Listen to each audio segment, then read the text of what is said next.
Afternoon. Can you hear me? Welcome, Excellencies, colleagues, ladies and gentlemen. It is an honor to be moderating this important and incredibly timely dialogue on accelerated energy transition in small island developing states to stimulate post-COVID pandemic recovery. We are in an unprecedented time and we all face an uncertain future. Many questions remain as to what is the new normal and what that will look like. Small island developing states are at the brunt of the COVID crisis as they are at the brunt of the climate crisis. Today marks the start of the Atlantic hurricane season, small island developing state in the Caribbean and in Central America as well. And these countries face an uncertain future once this season starts, and they are presently grappling with the fallout from the COVID crisis. So I've been asked to moderate this session. Before I just wanted to briefly set the scene at the global level. As you know, last week, the Secretary General, who I have the honor to serve as his special advisor on climate action, he convened a high-level meeting on financing for development in the post-COVID era and beyond. He convened this high-level meeting in partnership with the Prime Ministers of Canada and the Prime Ministers of Jamaica. And out of this meeting emanated six work streams of work, the last of which is the Recover Better work stream, where countries and international institutions look at what should constitute recover better or recovery and stimulus measures to accelerate economic growth, create new jobs, but equally important, recovery plans and strategies that are aligned with the 2030 Agenda for Sustainable Development and the Paris Agreement. In the coming weeks and months, governments all over the world will look at the recovery and stimulus measures and will make some of the most consequential decisions to be made in our lifetime. They will either choose to invest in the past or they will choose to invest in the future. They will choose to either invest in polluting, unsustainable and unequal economic activity, or they will invest in green, inclusive and sustainable growth. The Secretary General in April identified 6 climate positive actions to guide the economic recovery. Call on governments to invest in green jobs, to tie bailouts, alignment with the Paris Agreement, end fossil fuel subsidies, and place the price on carbon, take climate risks and opportunities into account, ensure that this transition is just and inclusive, and encourage international cooperation that countries and people can recover better together. And over the course of the last few months, he has been calling on all countries, especially the G20 countries, lead by example. These countries, for the most part, have the means and capacity to undertake the necessary stimulus measures that their economy needs. In parallel, he has been calling on the international community to support the small island developing states, the least developing countries, and those countries who might lack the means and the technical capacity to provide the type of stimulus needed to boost their economies and create new jobs.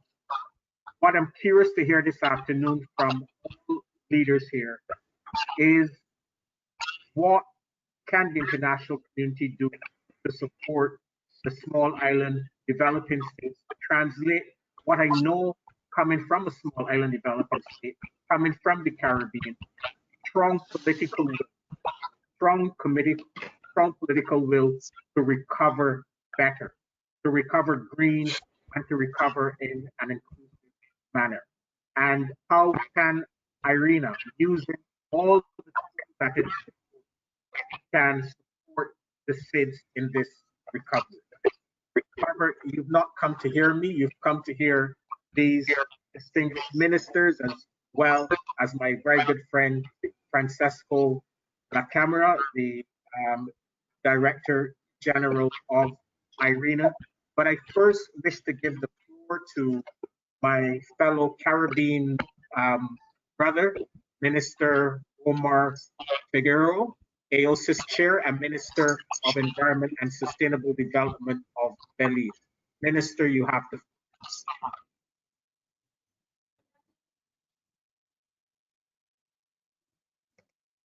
To share a few words with you guys. Excellencies, colleagues, ladies and gentlemen, it is a distinct pleasure for the Alliance of Island States, AOSIS, to partner with IRENA in organizing this timely dialogue today. Over the last few decades, rapid advances in technology have made the large-scale deployment of renewable energy feasible. In that same time frame, small island developing states have been working to advance structural transformation of our energy systems. We have done so not only to manifest our firm dedication to mitigating climate change, but also to build resilience across all related sectors and escape the vice of fossil fuel price volatility, which continues to take a massive fiscal toll on our economies. We reaffirmed our commitment to energy transformation in the SIDS Energy Transition Initiative presented at the 2019 Climate Action Summit. With the support of IRENA and the SIDS Lighthouse Initiative, SIDS have pledged to reach as much as 100% renewable energy by 2030. To achieve that target, SIDS need assistance to overcome persistent obstacles such as legal and regulatory barriers.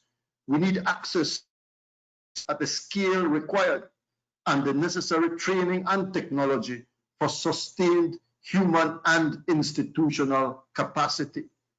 The COVID-19 induced global recession compounds many of these challenges. In Belize's case, we set out with our initial NDC to achieve a renewable energy target of 85% by 2030.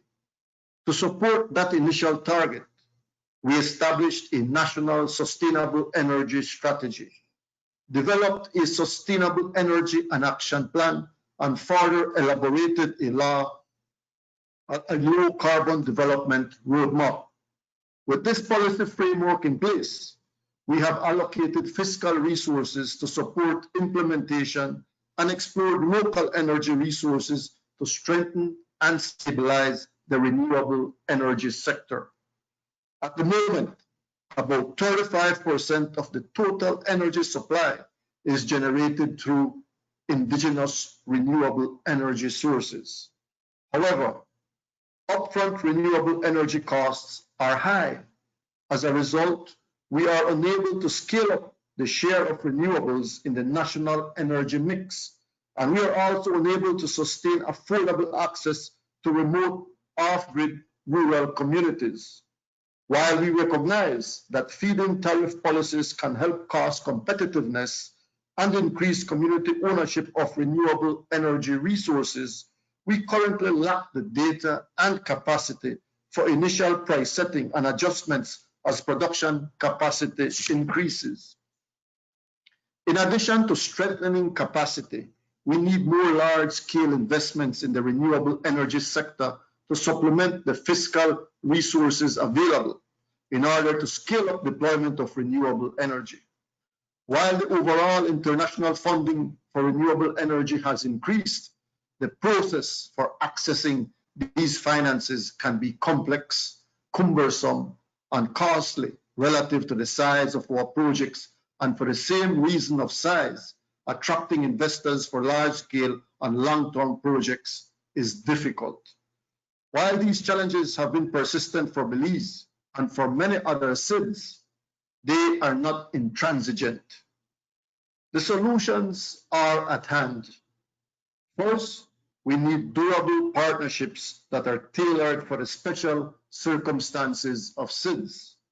Second, on finance, we need to avail ourselves of a range of financing options, but they must be suitable for our countries that were already on the cusp of debt distress with the rising costs of climate impacts when COVID-19 our economies.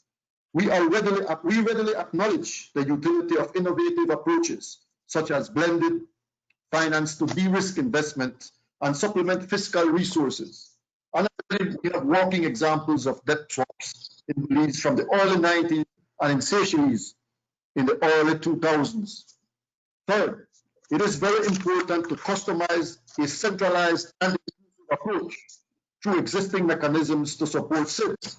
The Climate Investment Platform, of which IRENA is a member, is a useful tool for this, and we urge all the CIP partners, including UNDP, C4All, and GCF, to factor in the unique challenges and special requirements of SIDS in their network. Fourth, in the near term, we must encourage consideration of the synergies between COVID-19 recovery, the preparation of new and updated national determined contributions, and the enhancement of energy transformation for greater resilience. On this last point, at present, leaders worldwide are preparing $1 trillion recovery from the pandemic that has exposed our collective vulnerability to a sudden health crisis with cross-sectoral and systemic impact. The energy sector has not been unscathed and may have opined that the COVID-19 energy pause previews what the future energy grid could look like, one that is greener, cleaner, and more resilient. Our aim should not be to go back to normal, but to go forward. Actually, they're not dealing with this. Looking ahead, as we prepare to submit NDCs, we have an opportunity to bring these solutions to bear on increased levels of ambition through economic stimulus measures. The economic stimulus measures today can and should be foundational for progressive targets and goals that aim to advance the green and the blue economy.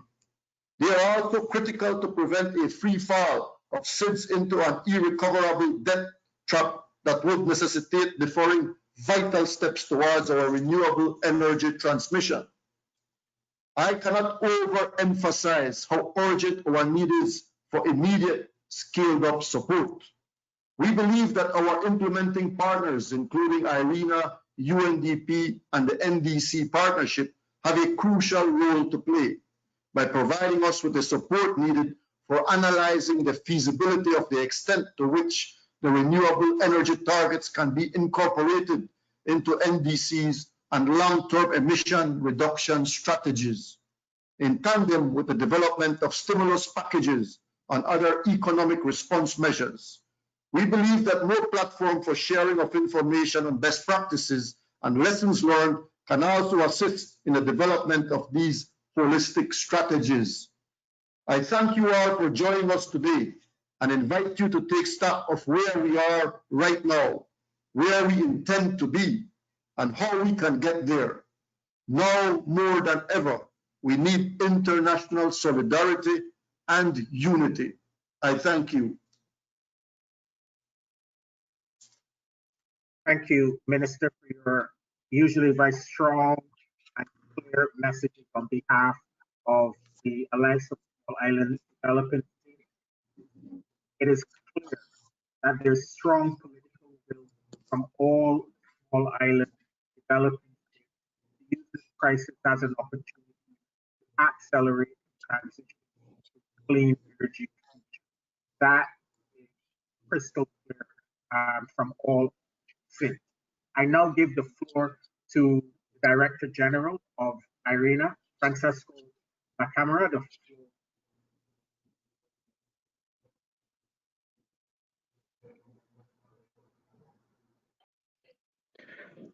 Thank you, Selvin. Thank you, and let me start thanking you for accepting to moderate this dialogue. Thank you, my friend. I also wish to thank the Honorable Minister Figueroa, AOSIS Chair, for accepting to organize this timely webinar with IRENA, and for the remark that put a lot of meat into the barbecue. I wish to reiterate the leadership of the seats in strengthening the global momentum of climate action, particularly at a time when the world is grappling with the disruption posed by the COVID-19 pandemic. The pandemic is impacting health, economy, and livelihoods unlike any other in recent human history. But even as the pandemic unfolds, climate change takes no respite and reflected in the natural disaster that recently struck the Pacific seas, including Solomon Islands, Vanuatu, Fiji, and Tonga. And I again wish to convey our deepest sympathy and solidarity. At the AOSIS Placencia Ambition Forum held in late April, the seats called to enhance action to protect the most vulnerable. Today, IRENA co-convened this high-level dialogue with AOSIS to see how we can join forces to advance the work in the area that seats see as a priority.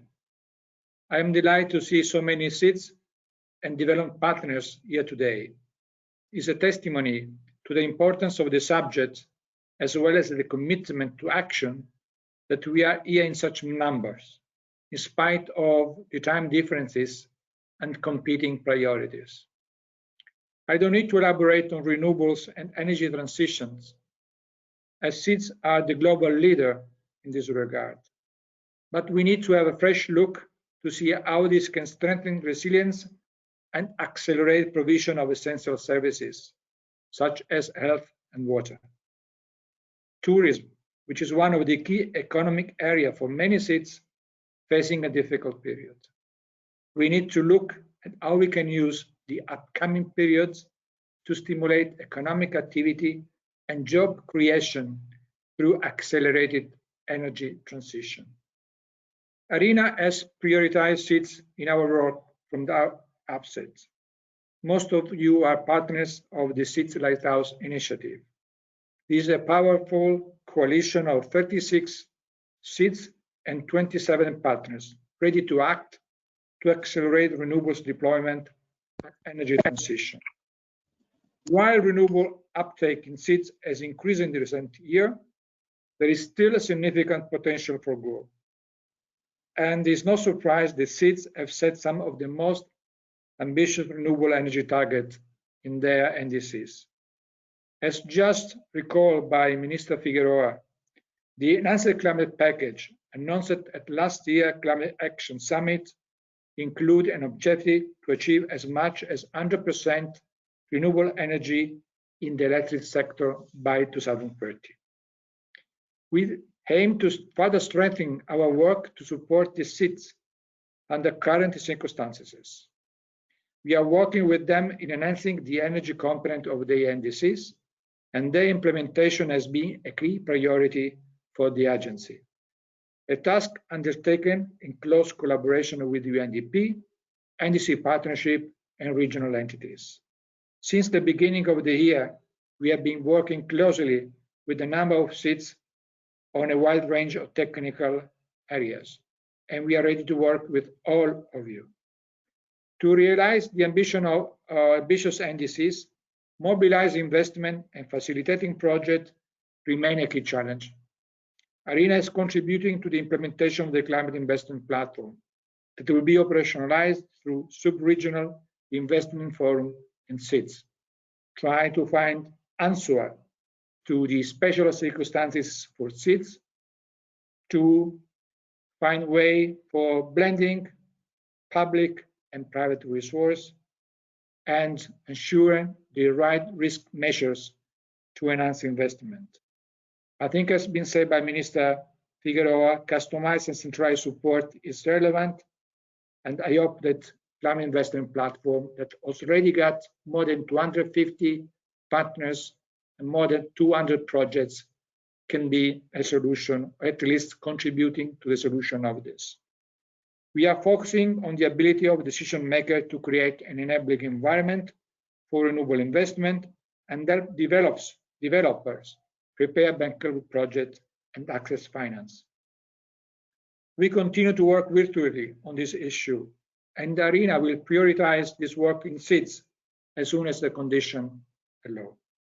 The energy transition is not optional, rather the lifeline for resilient economies and society, and SIDS must seek to develop their own individually recovery plan.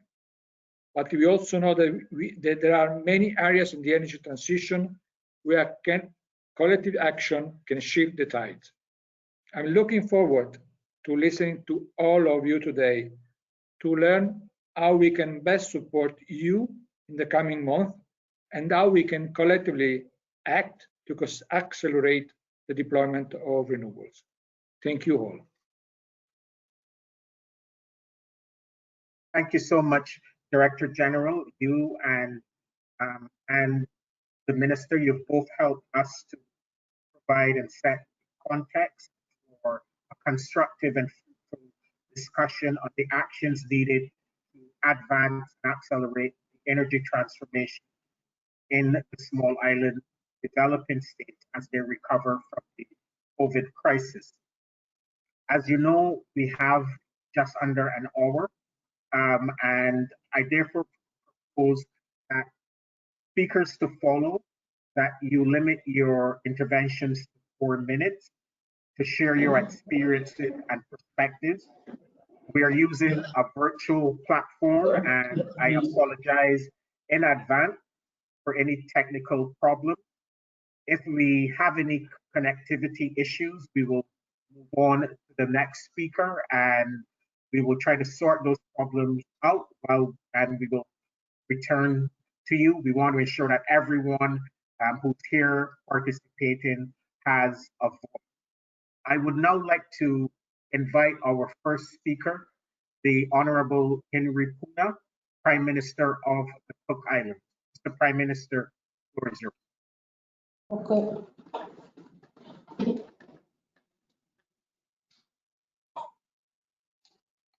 Okay. Thank you, moderator. Excellencies, distinguished delegates and representatives, on behalf of my people and my government, I extend warm greetings to you all. It is indeed a pleasure to join you today to strengthen our dialogue on the progress of our commitment to the Paris Agreement and to provide support to our partnerships to meet the challenges ahead. While small island developing states remain the most vulnerable to climate change and among those most at risk to adversity, many have shown remarkable leadership to rise to those challenges and to lead by example. Both national and regional initiatives have been ambitious and encouraging, particularly in terms of attracting the interest and support of international players and agencies like IRENA. These partnerships have been highly valued and continue to play a significant role in our policy development and implementation at all levels. A number of countries in our region, for example, launched targeted goals backed by comprehensive roadmaps and timelines, driven by an economic vision to be free of dependency and strengthened by resilience. Zero carbon emissions stand on the horizon of improved wealth and security in the not too distant future. Here in the Cook Islands, substantial progress has been made in less than a decade, from setting targets to implementing projects.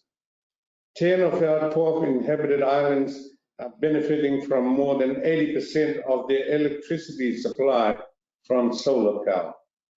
And our two largest islands are currently at 24% and 16% renewable energy driven. Unfortunately, the global impact of the coronavirus pandemic has temporarily stalled the progress of renewable energy transformation, largely as a result of the forced closures affecting our tourism economy. Power utility priorities have more recently been diverted to support businesses and households through available resources, including renewable energy supply and storage capacity. Looking forward, our climate policy signals that we will move to a zero net emissions target by 2040.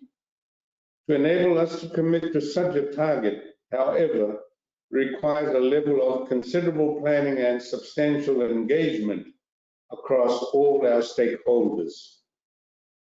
Among the challenges that lie ahead, the Cook Islands is constrained by the high costs of renewables, prompted by increasing storage and stability requirements. These costs are difficult to overcome, given the narrow scope for renewables and the limited access to land space to generate power.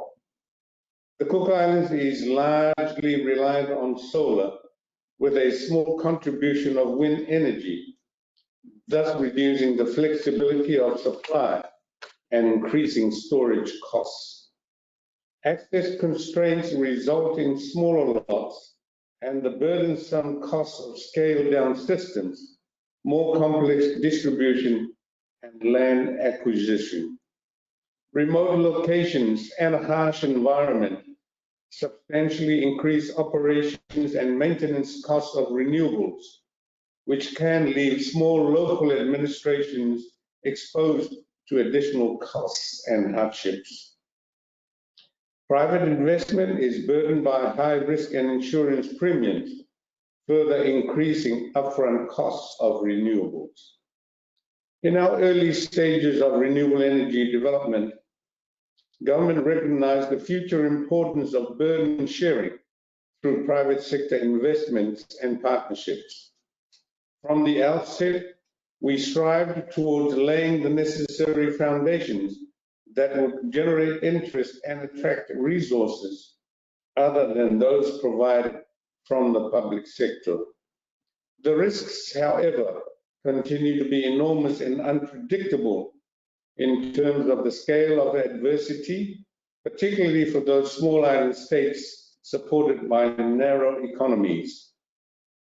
Neither government nor the customer base can afford to sustain subsidized renewables, or whether the prolonged economic fallout caused by devastation, including that presented by COVID-19. Our opportunities going forward must be secure and must be preserved. In the face of rising costs and reduced competitiveness in power generation and supply, the priority to apply the benefits of renewables to the broader customer base must be retained. Struggling economies, for example, can ill afford the departure of large customers who are attracted by their own capabilities to desert the grid and transfer burdens onto those less resourceful. We would be encouraged by the continuing support of IRENA and the Lighthouse programs to recognize these characteristics and paradigms and assist in driving down the perception that renewables offer a lower cost baseline for energy generation. In a policy and regulatory framework context, there will be serious challenges involved in how public and private investments can best be tailored for a sustainable energy sector. Private sector business incentives may be at odds with a state priority for social responsibility. But partnerships are opportunities for innovation and the exploration of mutual benefits. Tools such as tax incentives, feed-in tariffs, and similar are often used as attractants and are modalities we already utilize here in the Cook Islands. Additionally, UNDP's Climate Promise Initiative is about to support my country in the preparation of our newest National Determined Contributions, or NDC, where enhancement and targets will feature, such as the net zero emission plan I mentioned already.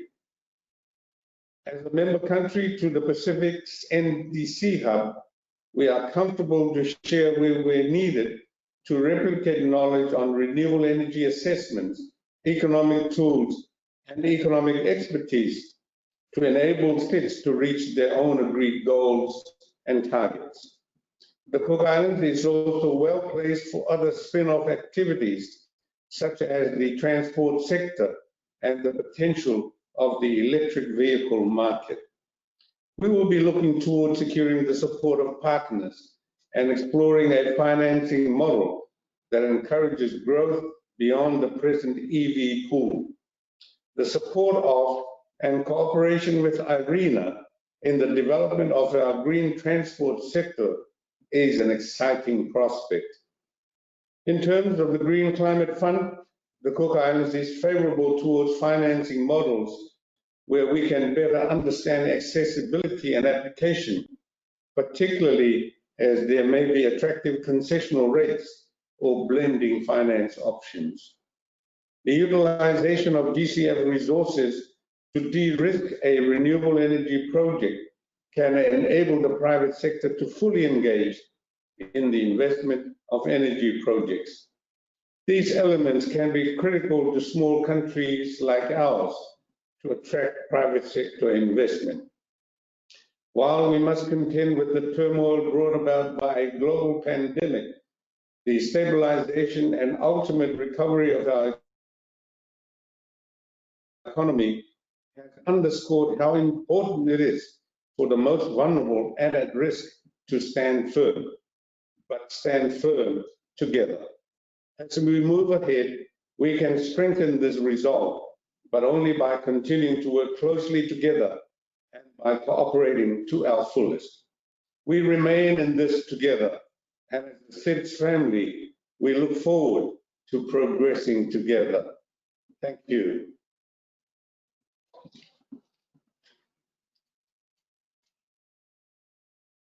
Thank you, Prime Minister, and I wish to publicly join with others in thanking you for your very strong leadership in advancing this agenda, both the climate agenda as well as the energy agenda. You've clearly outlined what your country's priorities are, as well as the role of your international partners, including IRENA and climate. So thank you again for your leadership, as well as your very clear vision for your very beautiful country. I now give the floor to the Honorable Ivan Colin Devalio, Deputy Prime Minister and Minister of Energy, Public Utilities of Mauritius. Deputy Prime Minister, you have the floor. Thank you very much. Let me start by thanking you, Director General, and you, Chairman of the Alliance of Small Island States, for inviting me to this high-level dialogue. This is the time for international solidarity, and this dialogue will contribute to enable us to face the challenges which lie ahead in the years to come. In January 2020, Mauritius started with a series of stringent measures to stop the spread of the virus.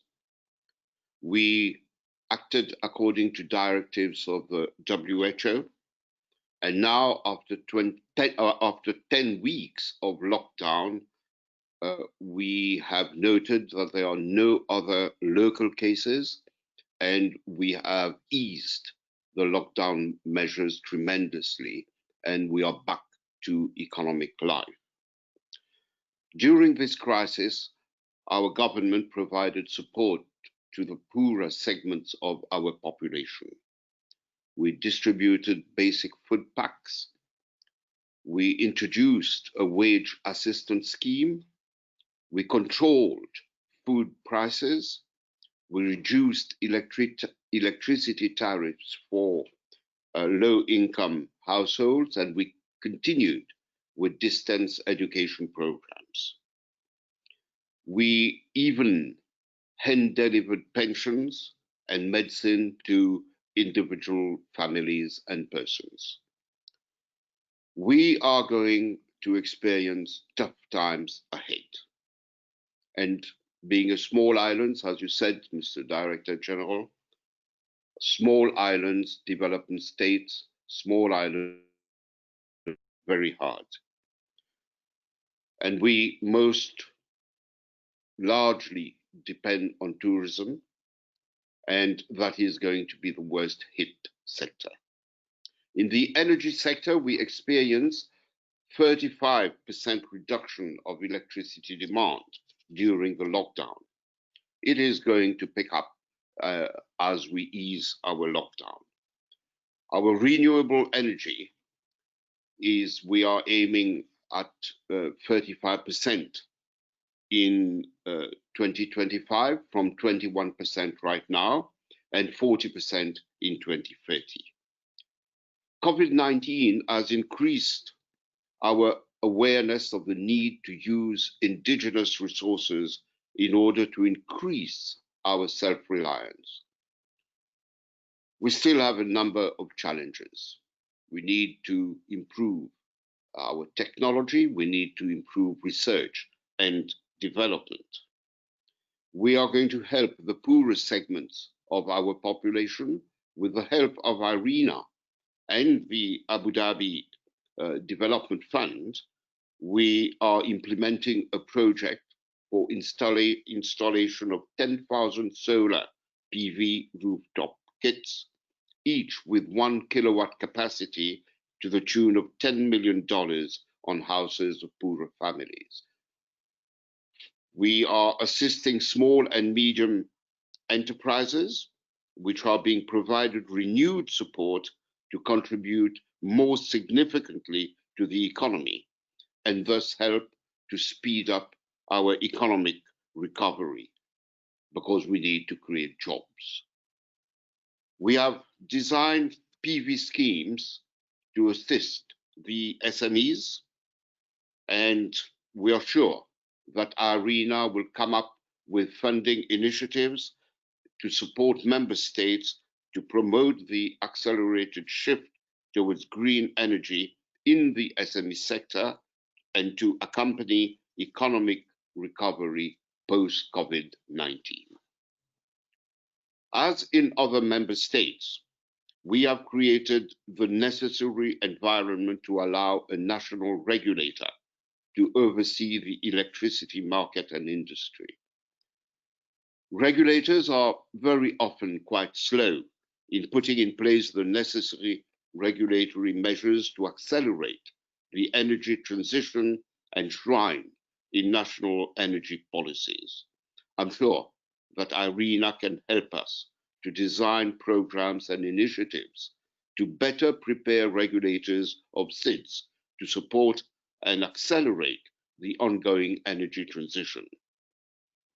We are reviewing our NDC, and we expect to finalize it in January 2021 for submission at COP26. We will require substantial financial resources for the implementation of the NDC, and that may be more difficult in the current times. We have benefited from the support of the Green Climate Fund for a project on accelerating the transformational shift to a low-carbon economy in the Republic of Mauritius. GCF has now a still greater role and responsibility to mobilize resources. And those resources are likely to be scarcer post-COVID-19. IRENA can act as a key platform for greater advocacy of the financial needs of SIDS and canvass the support of multilateral institutions such as the World Bank, the Green Climate Fund, the Global Environment Facility in mobilizing resources for the furtherance of the climate agenda in the new NDCs of member states. Thank you very much. I hope I have kept my time. If I have not, I'm very sorry about this. Thank you.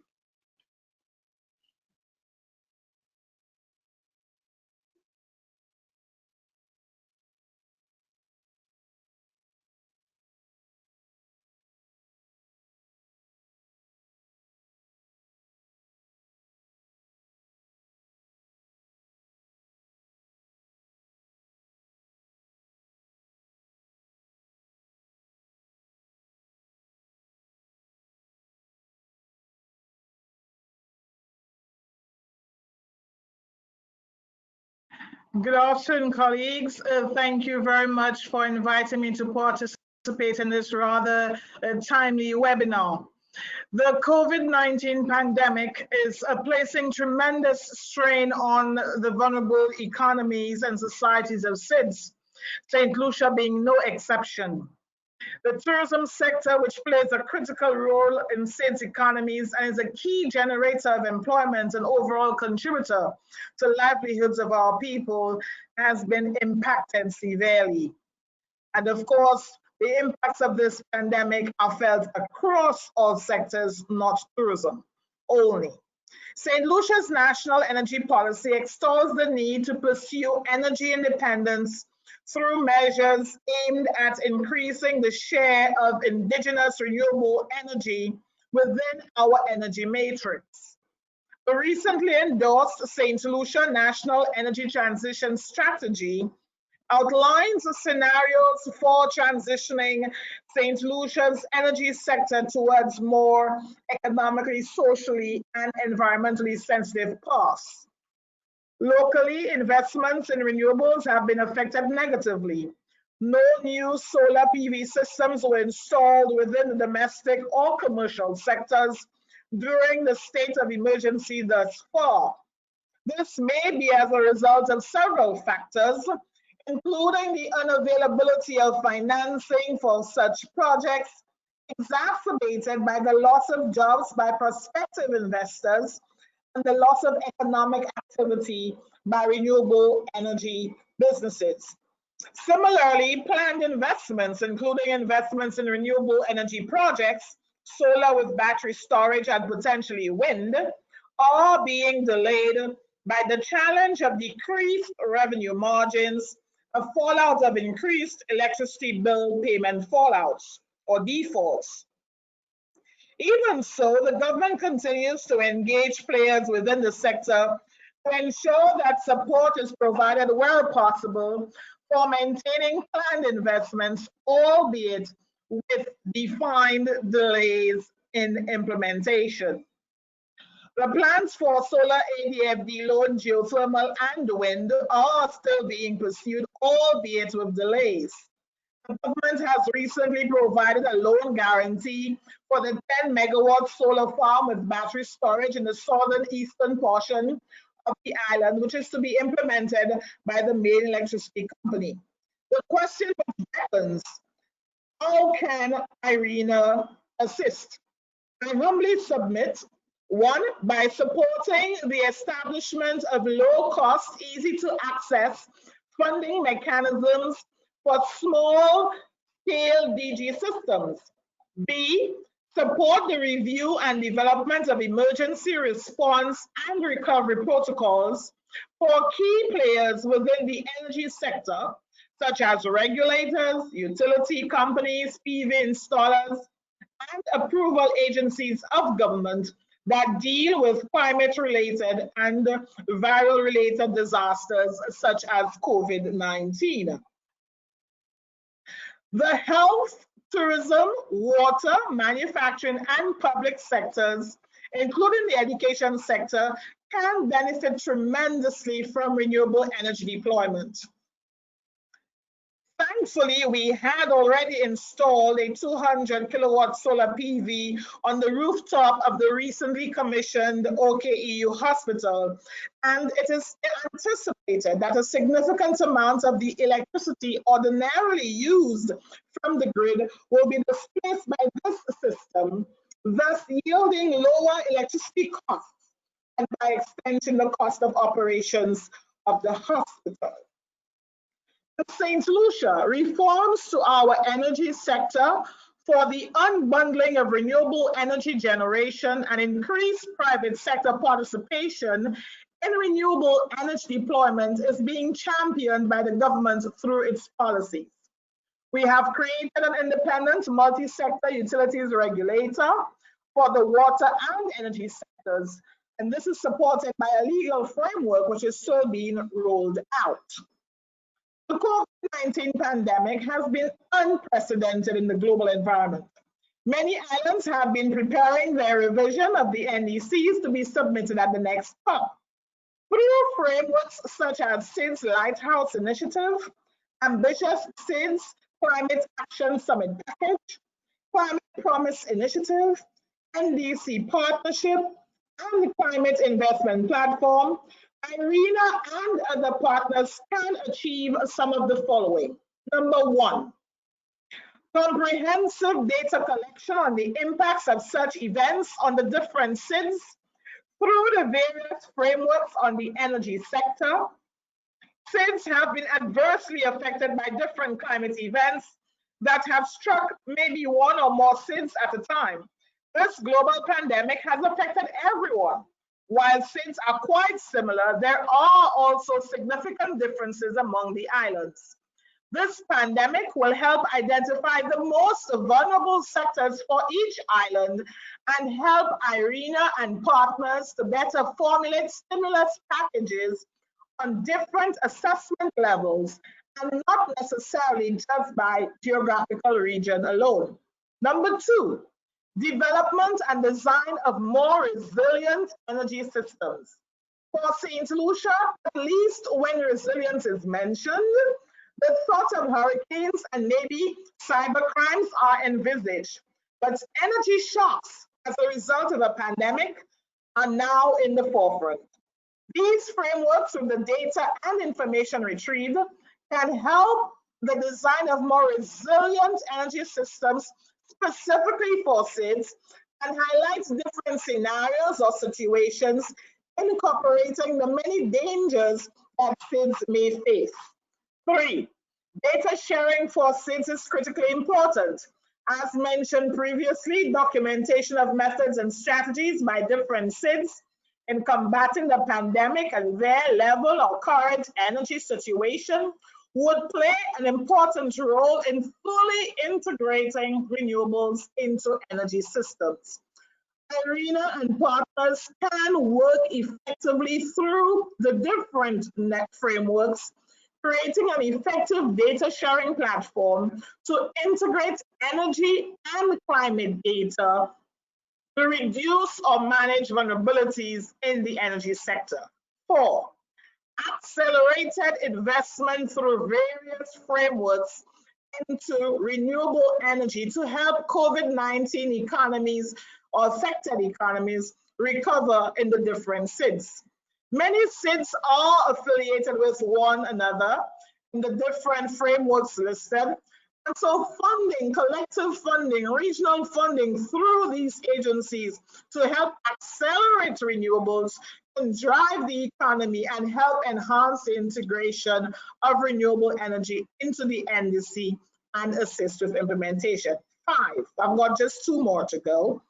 Assist SIDS in revise the policy development, incorporating solutions to the energy sector as it relates to vulnerabilities exposed as a result of COVID-19, such as the balancing of supply and demand with renewables, stakeholder engagement for renewable energy projects, with, of course, the various social distancing guidelines. And finally, innovative solutions to help SIDS recover from the economic crisis, as well as ensuring that the integration of renewables and NDC targets are still achieved. These can be integrated into a stimulus package, into stimulus packages, which can serve as necessary injection of finance to jumpstart these economies while correcting the COVID-related crises or challenges and the climate change related challenges, alongside, of course, our current challenges with energy supply and helping to reduce our dependency on fossils. So that integrated intervention can be multifaceted and can simultaneously address a host of issues. Thank you for listening. Thank you, Minister, and sincere apologies for not introducing you properly, but we had somewhat of a technical difficulty, but it's always good to hear you and also to hear the practical ways in which that Lucia has responded to the crisis, the framework, both the policy and regulatory framework that you've put in place over the years, as well as how your international partners can help and support and further bolster your domestic effort. Thank you so much. I now give the floor to His Excellency Tani, who is the Minister of Climate Change and Environment of the United Arab Emirates. Dr. Tani, welcome to this session, and we look forward to hearing your contribution. The floor is yours. Thank you, my friend Selwan, and greetings to everyone, Your Excellencies and colleagues. Special thanks as well to my dear brother and friend Francisco for the invitation. Good evening and or good morning, depending on where you are. I'm especially pleased to join this high-level dialogue as Renewable holds the solution to many of the challenges that the world faces, such as climate change, air pollution, and economic slowdown. That's why my country, the UAE, has long been committed to helping advance the deployment of renewables across the globe, in line with the Paris Agreement and the United Nations SDGs.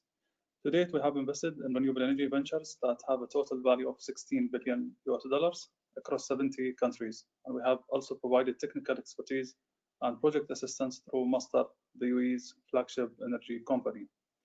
In terms of supporting small island developing countries in their energy transition, the UAE has joined IRENA's SIDS Lighthouse initiative that seeks to accelerate the adoption of renewable on the islands. Previously, in 2013, the country established the $50 million UAE Pacific Partnership Fund that aims to address the challenges posed by the Pacific region's energy costs, which sadly are among the highest in the world. The fund supported 11 ventures, including 10 solar photovoltaics projects and 1 wind farm with a total capacity exceeding 6.5 megawatts. The wind project is unique as it's customized to fold the wind turbine within 1 hour to protect it during cyclones and heavy storms. The fund also financed the Pacific Renewable Energy Integration Training Program that focused on local capacity building in the field of renewables. In 2017, the UAE launched the $50 million UAE Caribbean Renewable Energy Fund as well, that seeks to deploy renewable solutions in 16 Caribbean islands countries. And last year, the fund inaugurated its first 3 ventures in Bahamas, Barbados, and St. Vincent and Grenadines, aimed to install total of 1.45 megawatt of solar photovoltaic power capacity.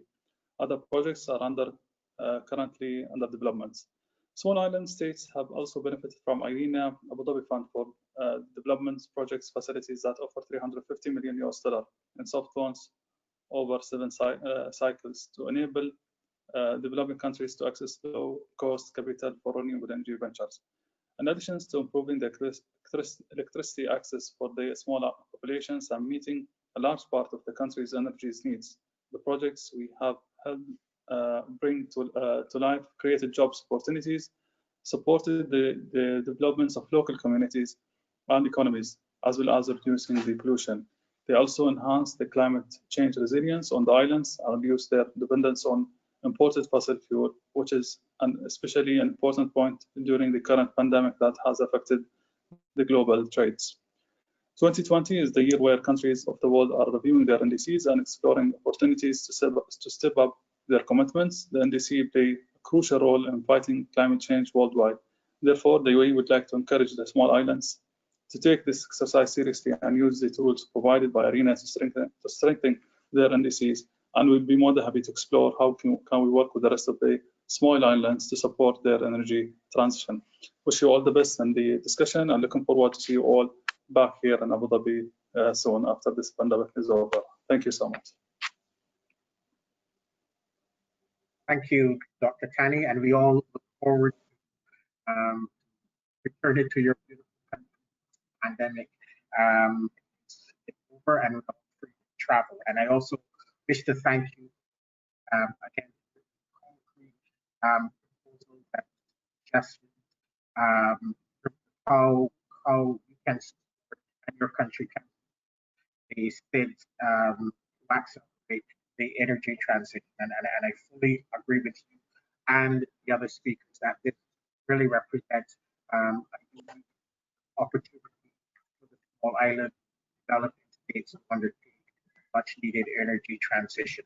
I now have the distinct honor and privilege of introducing a colleague, the distinguished Undersecretary General and High Representative of the Secretary General for the least developed countries, the landlocked developing countries, and small island developing states, Her Excellency Ms.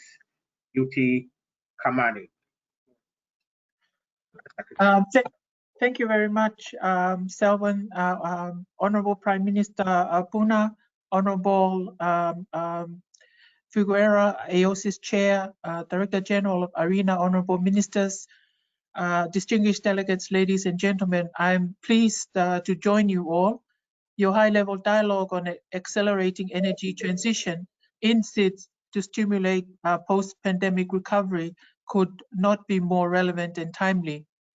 It is truly an understatement to say that COVID-19 pandemic more than underscored the small island developing states' extreme vulnerability to external shocks. The pandemic has triggered a vicious cycle, and we must make every effort to move this cycle from vicious to virtuous. Tourism revenues are a major earner for SIDS. The fall is beyond sharp. Remittances keep families going. They have fallen drastically. Small island economies are likely to experience one of the most pronounced contractions in 2020 and possibly beyond. The result is a further exacerbation of their vulnerability to economic and climate shocks. In this vicious cycle we are in, SIDS face particular challenges. Foremost, there is of course the capacity issues of responding to the immediate health crisis. We knew about the fragility of their economies and social protection system, and this fragility now runs even deeper, and it will be a tremendous challenge to plan for and implement social and economic recovery. Beyond any doubt, recovery will take some time. It is not even muddle through a status quo or make an effort to turn a desolate situation into an opportunity for innovation and transformation. Excellencies, ladies and gentlemen, a core feature of transformation lies in accelerating the energy transition in SIDS to stimulate post-pandemic recovery. This may be the opportunity to reform complex domestic tax systems on fuel, expand fiscal space, and move out of heavily subsidized fossil fuel consumption. This, combined with decreasing prices of renewables, will lay a strong foundation for an expansion of renewable and sustainable energy. This has potential to trigger a cleaner and low carbon production and consumption basis. We though must keep in mind that SIDS governments already prior to this crisis faced significant fiscal constraints. COVID-19 may well be that drop, making the glass half empty rather than half full. Do we really want to lose the hard-won gains? It is more important than ever that the international community is steadfast in its action to accelerate the clean energy transition in SIDS. As partners, governments, and the international community must work together with the objective to deliver targeted and effective measures to support the peoples of the SIDS. The peoples of the SIDS cannot be left behind and just bear alone and abandon the brunt in responding to this unprecedented crisis.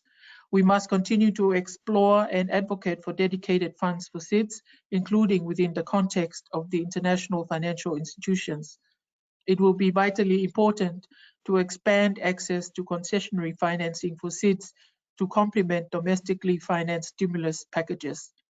The latter are necessary but not sufficient to deliver on the considerable needs of SIDS during this crisis. It is also critical that we establish a dedicated debt mechanism for SIDS. Such a mechanism must provide for comprehensive, inclusive, and innovative actions for immediate and long-term debt sustainability. The force has to be on creating fiscal space for recovery and fostering investments in sustainable development. The global response to and recovery from COVID must factor in a SIDS-specific approach. So let us turn from a vicious to a virtuous circle and give SIDS a chance to emerge from this crisis with cleaner, greener, and more resilient societies. I thank you for your attention. Thank you so much, Undersecretary General, for your valuable comments and intervention. I now wish to give the floor to Mr. Axel Jacobsen, who is the State Secretary of International Development, Ministry of Foreign Affairs of Norway. Thank you very much. Excellencies, colleagues, ladies and gentlemen, we are living in unprecedented times. The official counts have passed 360,000 deaths globally from COVID-19. The pandemic represents a tragedy for its victims and their families, and economic hardship for hundreds of millions around the globe. This calls for decisive and cooperative action to save lives and support livelihoods. Swift and effective response by many small island governments have contributed to curbing the spread of COVID-19 virus. I commend your early action. But as many of you have commented on, this is far more than a health crisis. It's an economic crisis. And the scale of contraction of economic activity presents a threat to lives and livelihoods in many countries. Norway welcomes the IMF and the World Bank's debt moratorium initiative. The Paris Club G20 decision to offer a deferment of payments and temporary access for small states and SIDS to IDA's crisis response window. ODA eligibility rules must be made more sensitive to the needs of small island states, vulnerable to disasters and external shocks. I'm pleased that the UN's COVID-19 Response and Recovery Fund that Norway proposed is now a reality. We are pleased that SIDS were included in the first round of support, and Norway has proposed earmarking for SIDS. Now let me move to the main topic of this webinar. The COVID-19 pandemic has shown that energy, as we all knew, but energy is critical and is now proving to be a matter of survival. It is now even more urgent to fast-track energy access and energy transformation efforts. We need to build new, better, and greener, as DG of IRENA La Camera stated in a discussion he had with my minister some weeks back. Colleagues, it's time to use small island developing states' enormous renewable energy resources for the benefit of their people in response to the pandemic. Renewable energy can be deployed rapidly and can cost-effectively supply the critical power needed by communities to supply health centers, facilitate the provision of clean water, support agriculture, and facilitate other productive sectors. In the medium to long term, renewable-based energy systems can also be an engine of sustainable growth. Let me offer some suggestions for how we can move forward. First, we need to continue support for direct and simplified access to funding sources. SIDS face particular challenges of capacity due to their relatively small populations as well as high transaction costs. In the Green Climate Fund, Norway supports the clear call from SIDS to simplify access. Through our support to AOSIS, we help to build capacity to access climate funding. Secondly, develop a pipeline of high priority investment projects through providing timely project preparation, support and transaction advice, as provided by the SIDS Lighthouse Initiative and the Climate Investment Platform. Thirdly, we need to move away from a project approach toward a programmatic one. Increased deployment of renewables is a foresighted strategy to ensure a resilient future in which no one is left behind. Norway values the strong partnership with IRENA and AOSIS, and you can rest assured that we will be a consistent partner in your efforts. I thank you. Thank you so much, Axel. Colleagues, we just have less than 20 minutes left, and there are about 8 speakers left on the speakers list, so we don't have a lot of time. I will encourage all of you to be as quick as possible. I now give the floor to Dr. Hussein Hassan, Minister of Environment of the Maldives. Okay. Thank you, moderator, Mr. Selvin Hart, the Special Advisor to UN Secretary General and the Assistant Secretary General for Climate Action Team. His Excellency, Mr. Omar Foguera, IOSIS Chair and the Minister of Environment and Sustainable Development of Belize, Director General of IRENA, Mr. Francisco La Camera, Excellencies and colleagues, greetings to you all from the Maldives. I would like to thank both IRENA and IOSIS for hosting this important meeting amidst the global health crisis, the COVID-19 pandemic. We need more than ever sustainable and durable partnerships as we recover from the pandemic, which has devastated our economies. The call for energy security in SIDS is nothing new. With the devastating impacts of pandemic, energy security has become more urgent than ever, and which need to be addressed adequately. Most of the SIDS, as you know, have heavily relied on imported fossil fuel for power generation and for transportation needs. The fuel supplies have been disrupted in many countries in situations like pandemic, but thanks to renewable energies that we have installed, although in small quantities, which have actually saved us from more potential power failures. We are thankful for those generous donors for providing us with the adequate means and finance to access these technologies.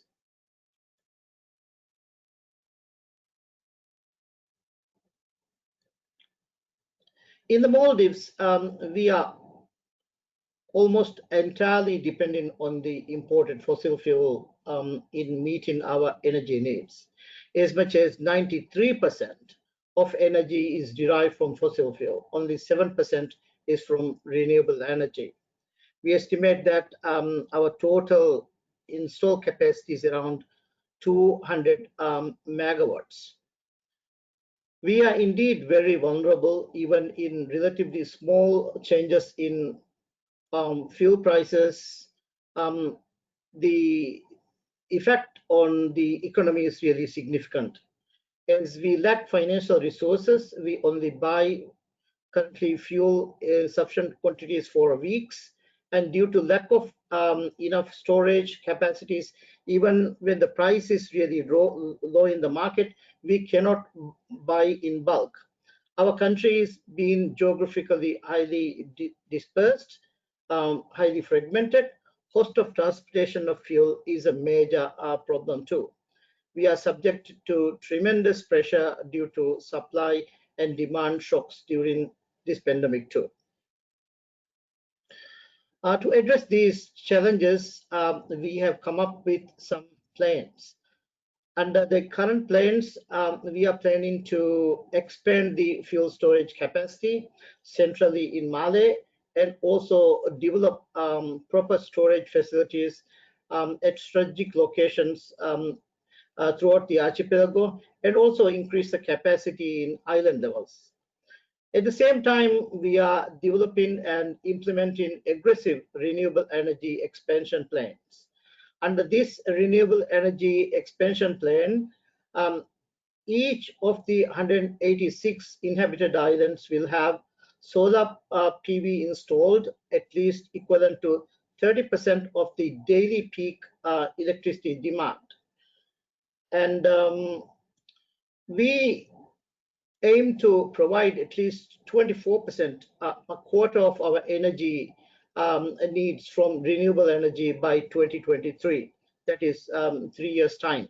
But with this pandemic, I think the shocks of the, this crisis, we will have difficulty of achieving this, I believe. And because of we are heavily dependent on tourism, we have lost so much income, and we are in the process of actually revising our national budget now. So a lot of our renewable energy objectives will be really, affected. We are now in the process of actually preparing a tender for documents to find potential contractors and investors to invest in renewable energy in the Maldives. And also recently, we have drafted a new regulation allowing net metering in the country. This will facilitate investments in renewable energy as well.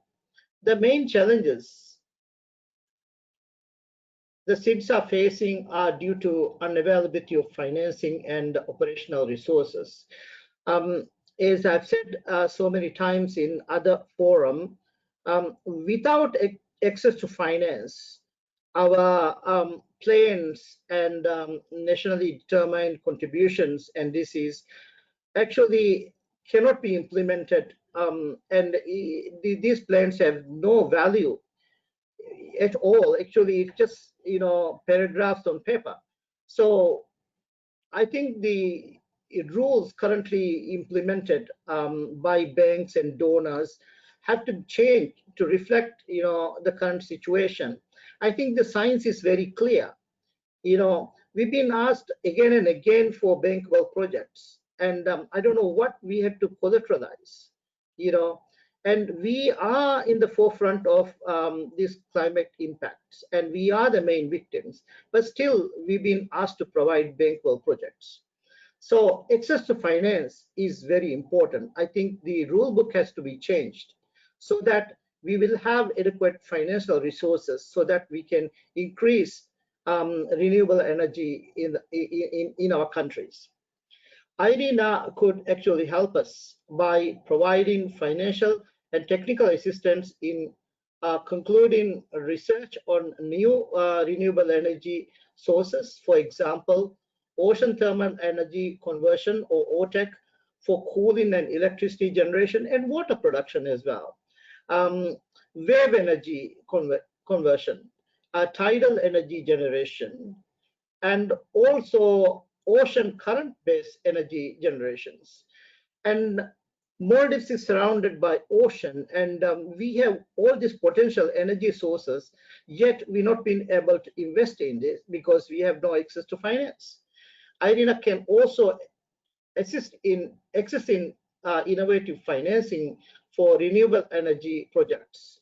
And I think we have the potential to harness the energy in the ocean, but we right now have no means of accessing this, implementing this project because of access to finance. And IRENA can also provide technical assistance in providing bankable projects. And then again, we've been asked again and again by donors and financial agencies to provide only bankable projects. To get any project approved from these donors or funds, it takes years, and this has to change. As I said, the rule book currently implemented by these donors or funding agencies need to change and revised.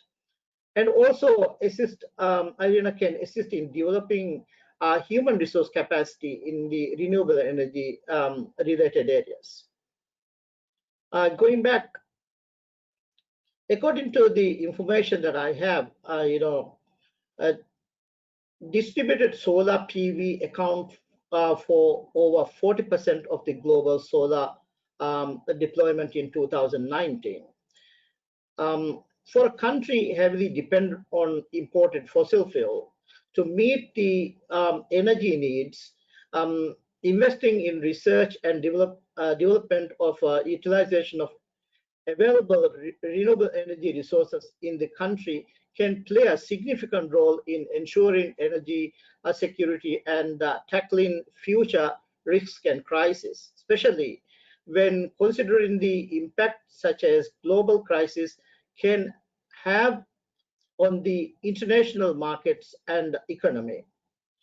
Moving on, the increased use of the renewable energy can potentially provide a significant saving in the government expenditure, which can then be targeted for towards developing the primary sectors like agriculture and fisheries. Right now, we have no money actually to develop, for instance, agriculture.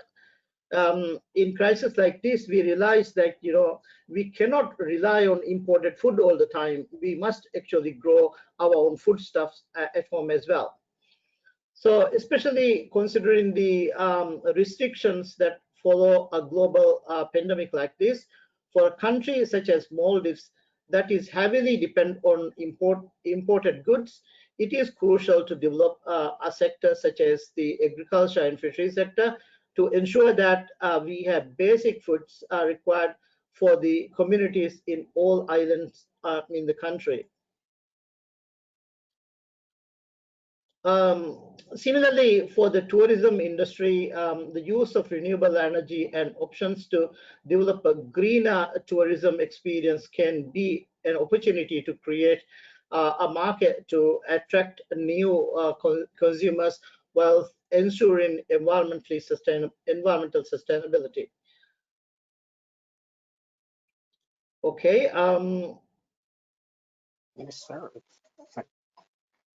IRENA and other partners can actually enforce and expand partner engagements, leveraging synergies through these frameworks. For instance, renewable energy linked to renewable energy uptakes to climate resilience, and also reinforced links between renewables and non-energy sectors, including agriculture, food, health, and water, for instance. Excellencies, it's very important that actually we get this help to develop our economy. We would require new and additional support in achieving our NDCs to close the gaps in growing emission gap. The need to further reflect in the new long-term finance goals to get adequate and predictable financing for NDCs, including in the situations such as global emergencies. I actually would like to thank, before I go, for IRENA and AOSIS for organizing this. And I think this is very important to continue this dialogue. And I believe, if we work together, we can achieve a lot of difficulties that small islands like Maldives have. And if we work together, I think we have a comparative advantage. If we work separately, individually, then we have very little, power to negotiate a deal with any agency. But if we work collectively, I think we have an advantage and we have a leverage. And I hope that in future we will be able to work together. Thank you very much for organizing this. Thank you. Thank you, Minister. Thank you so much, Minister. And we've all noted your very strong call for unity. I now give the floor to the Honourable Wilfred Abrams, Minister of Energy and Water Resources of Barbados. Mr. Minister. Thank you. Thank you, Mr. Hart. I want to say greetings to all the honourable and distinguished panelists and delegates. I'm going to make this very, very short because I am aware that the time is very short. So I'm going to take an unexpected step for a politician and just get right to the point. A lot of the questions that were meant to guide our interventions have been touched on by many people, and as such, it's not necessary for me to go over them. We're a tourist-based economy. Tourism has ground to a halt in Barbados. We don't know when it's going to restart necessarily, or with our lockdown, our renewable energy push has also grown to a halt in Barbados. Barbados has a target of 100% renewable energy by 2030, or at its very worst, at the very least, we expect to be fossil fuel free by 2030. Now, I must say I echo a number of the sentiments of Dr. Hussein, who spoke before me. And I believe that agencies like IRENA must use their leverage to ensure that SIDS have access to the necessary capital to finance their transitions. The process is a bit complicated. It is too complicated. Simplifying the process to access this capital is a must. So I echo his very, very direct petition to IRENA. And also IRENA and similar agencies must provide much needed skilled human resources to SIDS to allow this transition to be effective. The sectors that we need to be supported post-COVID in Barbados are the water sector. The water sector is the largest consumer of electricity in Barbados. And we are also going through a drought we are going through a drought occasioned by climate change. We are going through our worst drought in about 70 years. Our transportation sector, the bulk of oil in Barbados is consumed. I think about 30% of the oil in Barbados is consumed by the transportation sector. So we need assistance with our e-mobility and advancing that sector. Agriculture as well, our food import bill is tremendous. The COVID situation has resulted in a lot of people growing crops at home, and agriculture has taken off in Barbados, but our agricultural process needs assistance as well. We are looking to combine renewable energy with agriculture using elevated solar PVs to provide shelter for livestock and farming underneath it. So there are a lot of initiatives in there that can be assisted by IRENA and similar agencies. And also our tourism sector, which has been crushed now, as have most tourism-based economies in the world. We need to figure out how to combat leaner, cleaner, and better. So we need to introduce renewable energy and conservation into our tourism sectors, use this downtime now to build them back in the way that they need to go. I'm going to jump straight to our push. Barbados has suffered a lot from its success. Barbados used to be considered a small island developing state. It is not anymore. I think we have graduated to what is perceived as a middle class framework. And that has brought with it some issues. A lot of the funding that we need to get Barbados moving forward is not accessible to us in Barbados because of our status. So the world judges us on where we have reached and judges our need for finance and our need for assistance based on our perceived socioeconomic status. But this ignores the reality of the fact that as a state on the front line of the climate effect, as a tourism-based economy, that we are experiencing unemployment that's about 3 times as high as it was maybe 6 months ago. Our tourism revenues are down by about 80%. Actually, there is no tourism travel in Barbados at the moment. So it is difficult to judge us on where the perception was that we were. I want to quote our Prime Minister, Mia Motley, who has been in the press quite a lot recently. during a high-level event on financing for development in the area of COVID-19 and beyond, which was organized by the UN on May 28th, 2020, she indicated that we have now to be reflected again on the basis of countries' actual needs, rather than a simple definitional criteria that makes it easier for economists to categorize where persons should go. Right? All that to say is we need to look at the current and existing state of countries. Forget the previous classifications. Look at where the countries are. Small islands like Barbados and the rest of the Caribbean, we are feeling the pinch of COVID. So any assistance that we can get now would be welcome. And that assistance, unfortunately for some of us, can only be accessed if we look at our categorizations of who should be assisted. And in a lot of the IRENA assistance and related assistance, unfortunately, Barbados does not stand to gain from it based on where we were perceived to be. But our reality right now is much different. I'm prepared to submit the bulk of my presentation so that IRENA can see the parts that I left out. But I want to make that appeal that we now focus on the reality of the states that are affected by the COVID-19 situation and focus on what we can actually do and pay a lot less attention to the narrow categorization of those states for accounting purposes. Thank you. Thank you, Minister Abrams. In order to be very transparent, I must reveal that we were at school together, so I know the minister personally, and I know his passion for this issue. He has raised a number of important points that were raised by many other ministers. The issue of simplified access to financing. He also raised issues related to the sectoral focus, linking energy to many of the key sectors in SID, from transport to agriculture to tourism. And this brings us nicely to our next speaker, another very good friend of mine and colleague, Thomas Christensen, the climate ambassador for Denmark. Denmark has been a leader on the energy transition.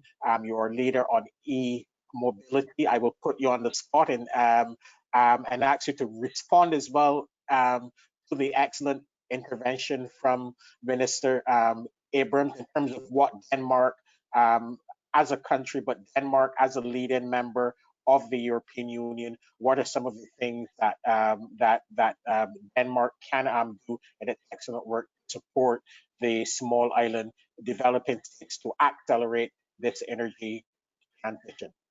Thomas, Ambassador, the floor is yours. Thank you very much, Selwyn, and thank you for inviting Denmark to join this this dialogue. Also, thank you to the Director General and the AOSIS chair.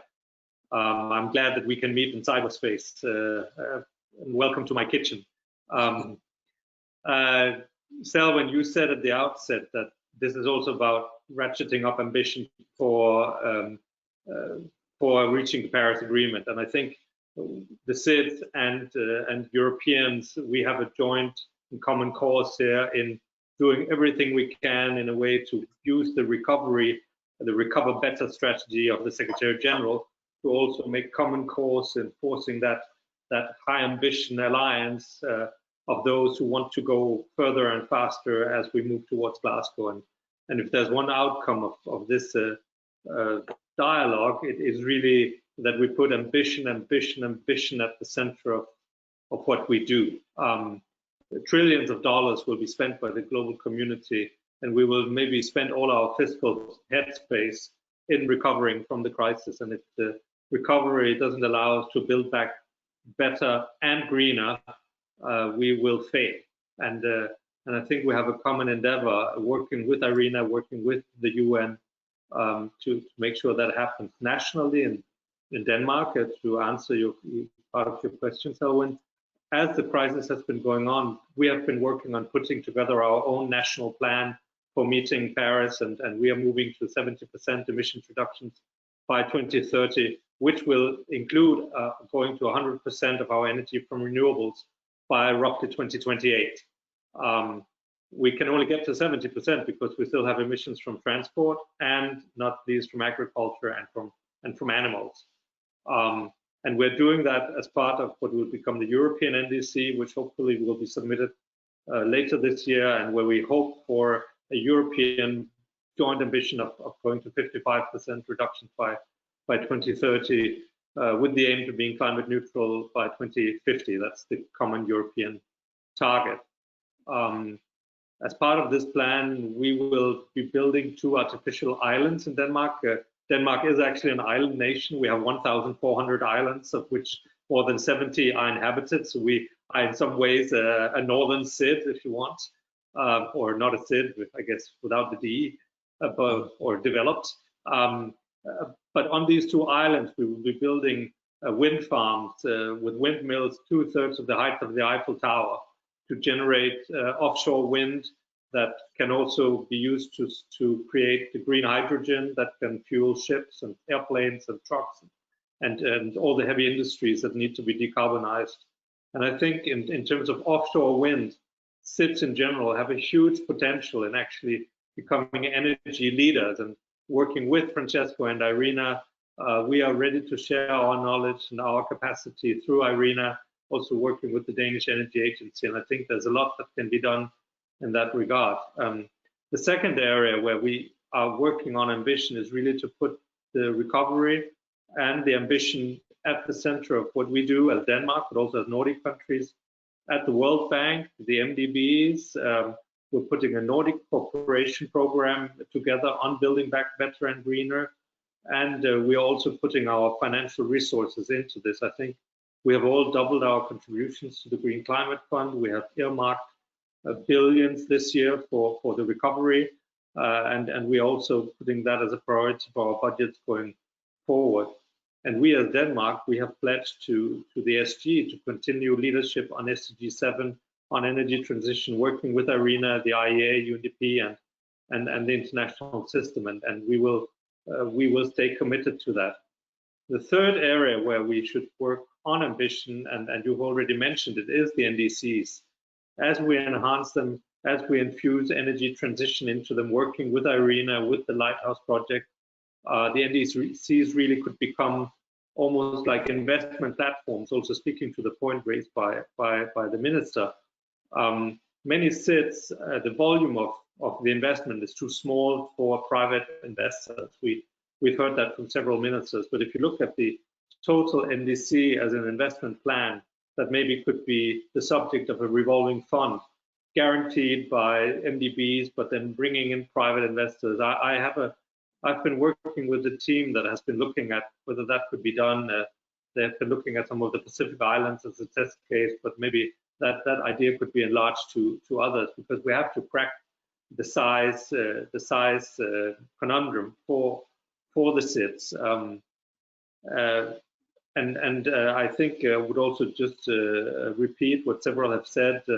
This has to be used as a moment where we get rid of fossil fuel subsidies, where in a way we really listen to the plea from the Secretary General to decarbonize, to not reinvest or bail out the fossil fuel industries, and in a way save the stranded assets, including coal. I know that coal is not a big issue for the SIDs, but it is in some other parts of the world.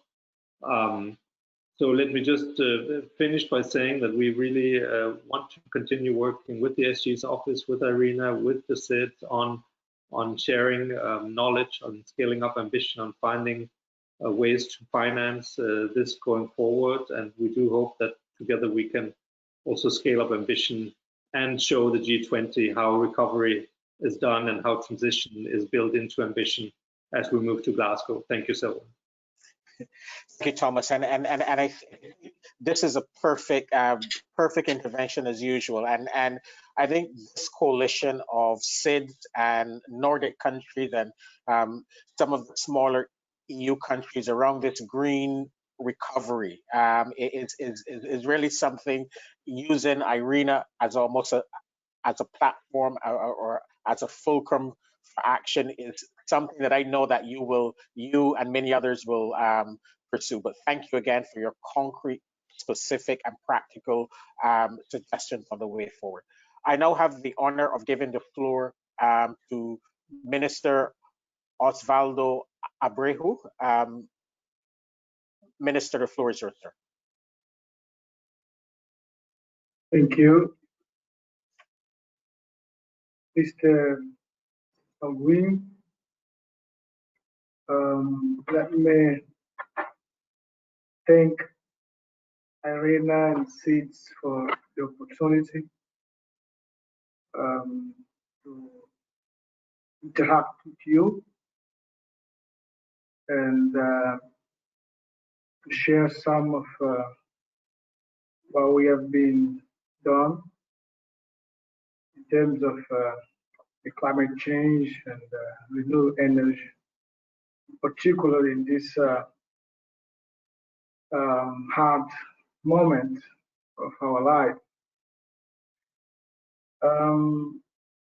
For us, this initiative is already a success because of a lot of information shared already, lesson learned. To be honest, I have not much more to say because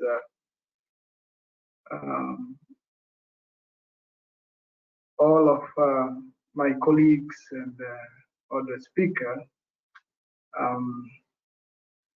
have said almost everything related to these important issues. Thank you again for the opportunity. We, as a small island family, we know that we have to be much more resilient this moment because of our vulnerability is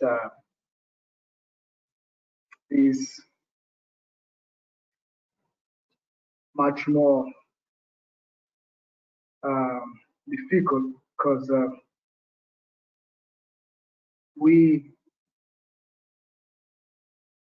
our life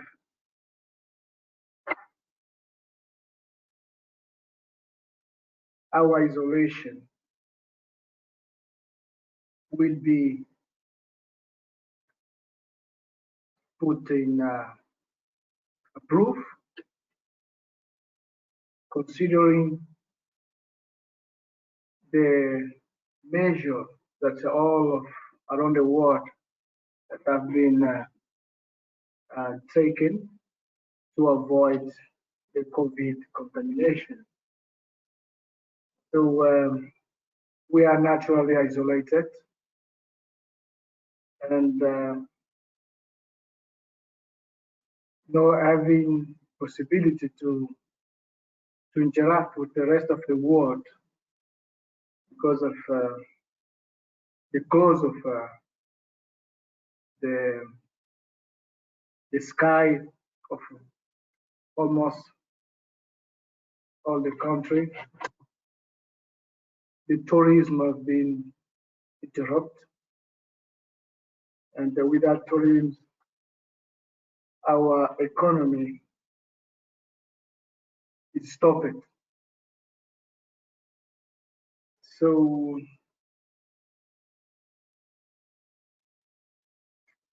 the investment that part of our project that was designed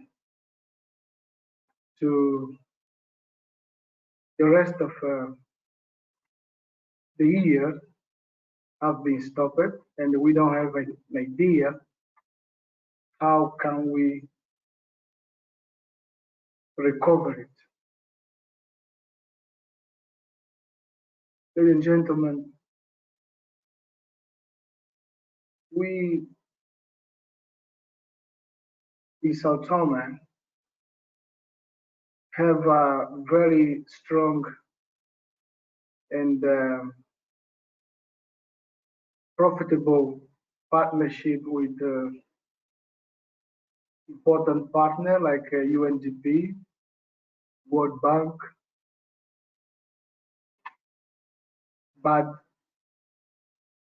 and since 2 years from now, we put in place a very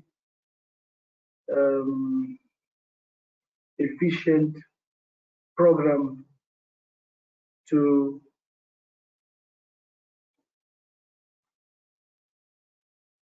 transform our energy sector,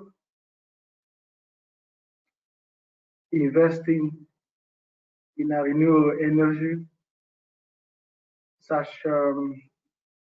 solar and hydro. And I can tell you that right now that we was in a moment of signature for some of these projects with the private sector and our multilateral partner. And the COVID-19 somehow stopped us. Even though we managed to sign a couple of PPA with the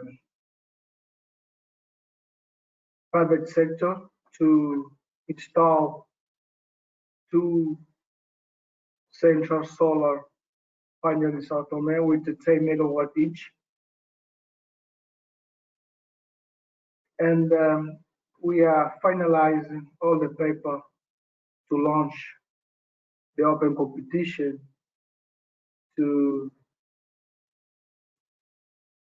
build the mine hydropower in Sao Tome, supported by UNDP, World Bank, and the BAD. But a lot of situation and doubt raised considering the crisis that is expected to the post-pandemic moment. And we have been put a lot of focus on climate change with a very good support by our international and bilateral partner. And now we need to look at other sectors because of our economy will push it. So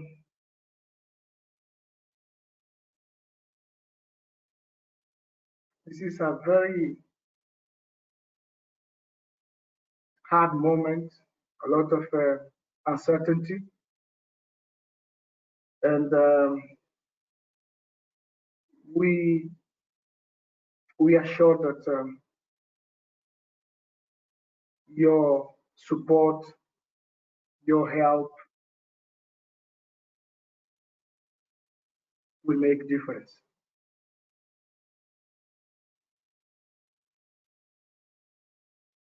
As a small island people, we are familiar with trouble, problems, but we never seen something like that. Everything is just stopped.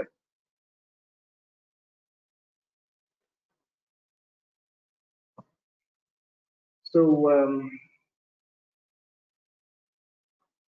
this conference is a very good moment to share some of the things we have been done and to learn about what is going on in other part of the world, especially our SEEDS partner, and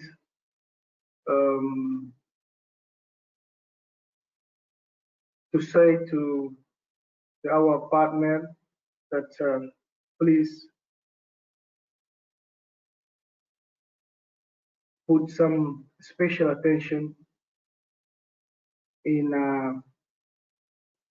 the needs of our people.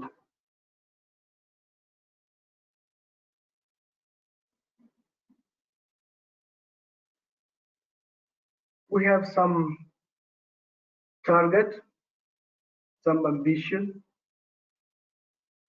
perhaps much more than the proposal 100% of renewable energy by 2030.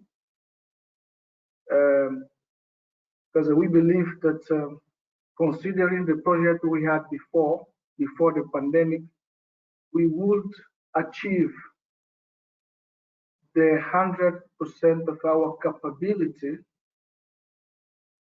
in terms of renewable by 2025.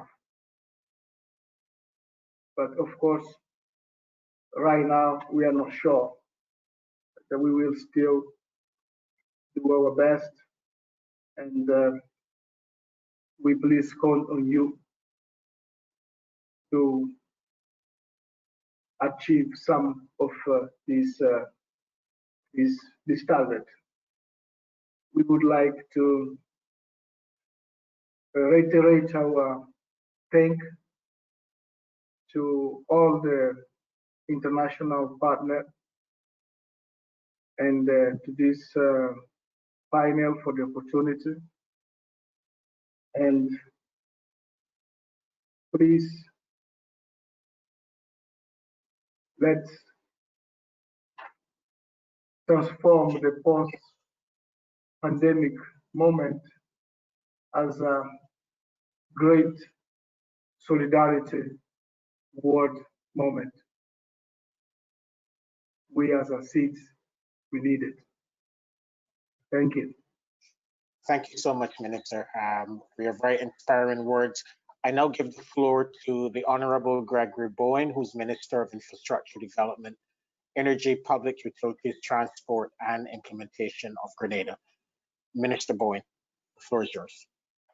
Thank you very much, the Chair, the Prime Minister, the heads of AOSIS and IRENA, colleagues, participating development agencies and countries. I think it's a very important exercise that we are undertaking here this evening, and I wish to thank IRENA and AOSIS for facilitating this. But most importantly, I hope that the outcome would be of tremendous benefit to all of us.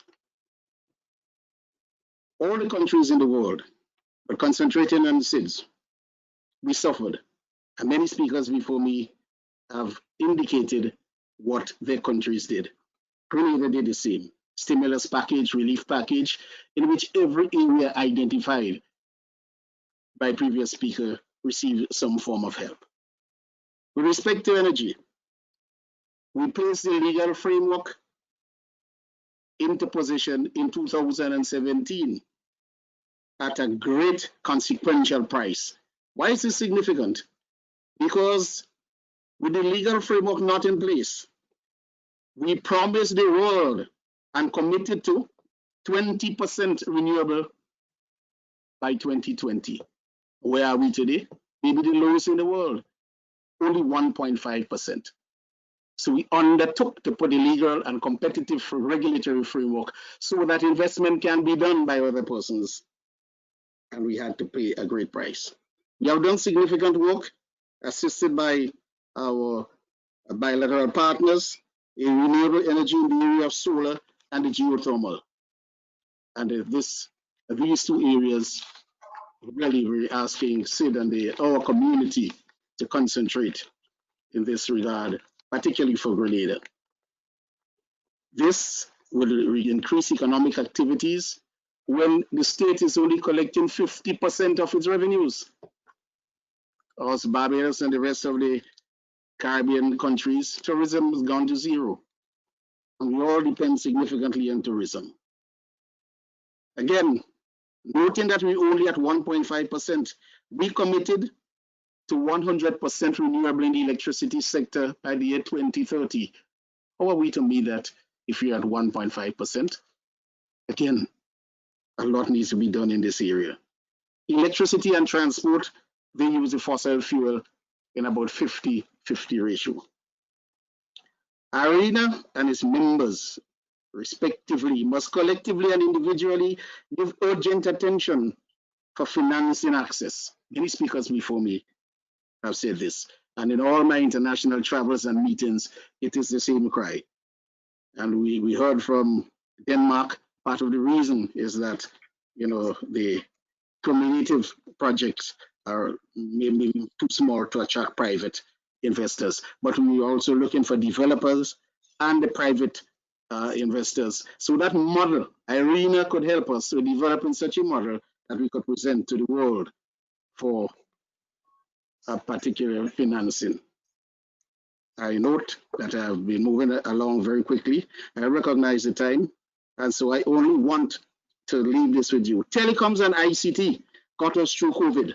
No one could deny that. Our meetings could not have been held without telecoms and ICT. The mighty economies of the world would have gone dead, stand still, not diminished, if there were any telecoms and ICT technology. So they beat us to it in energy because they were prepared. I am saying now we are looking at recovery from COVID-19 for energy, but we must be prepared for the next round. It will come here.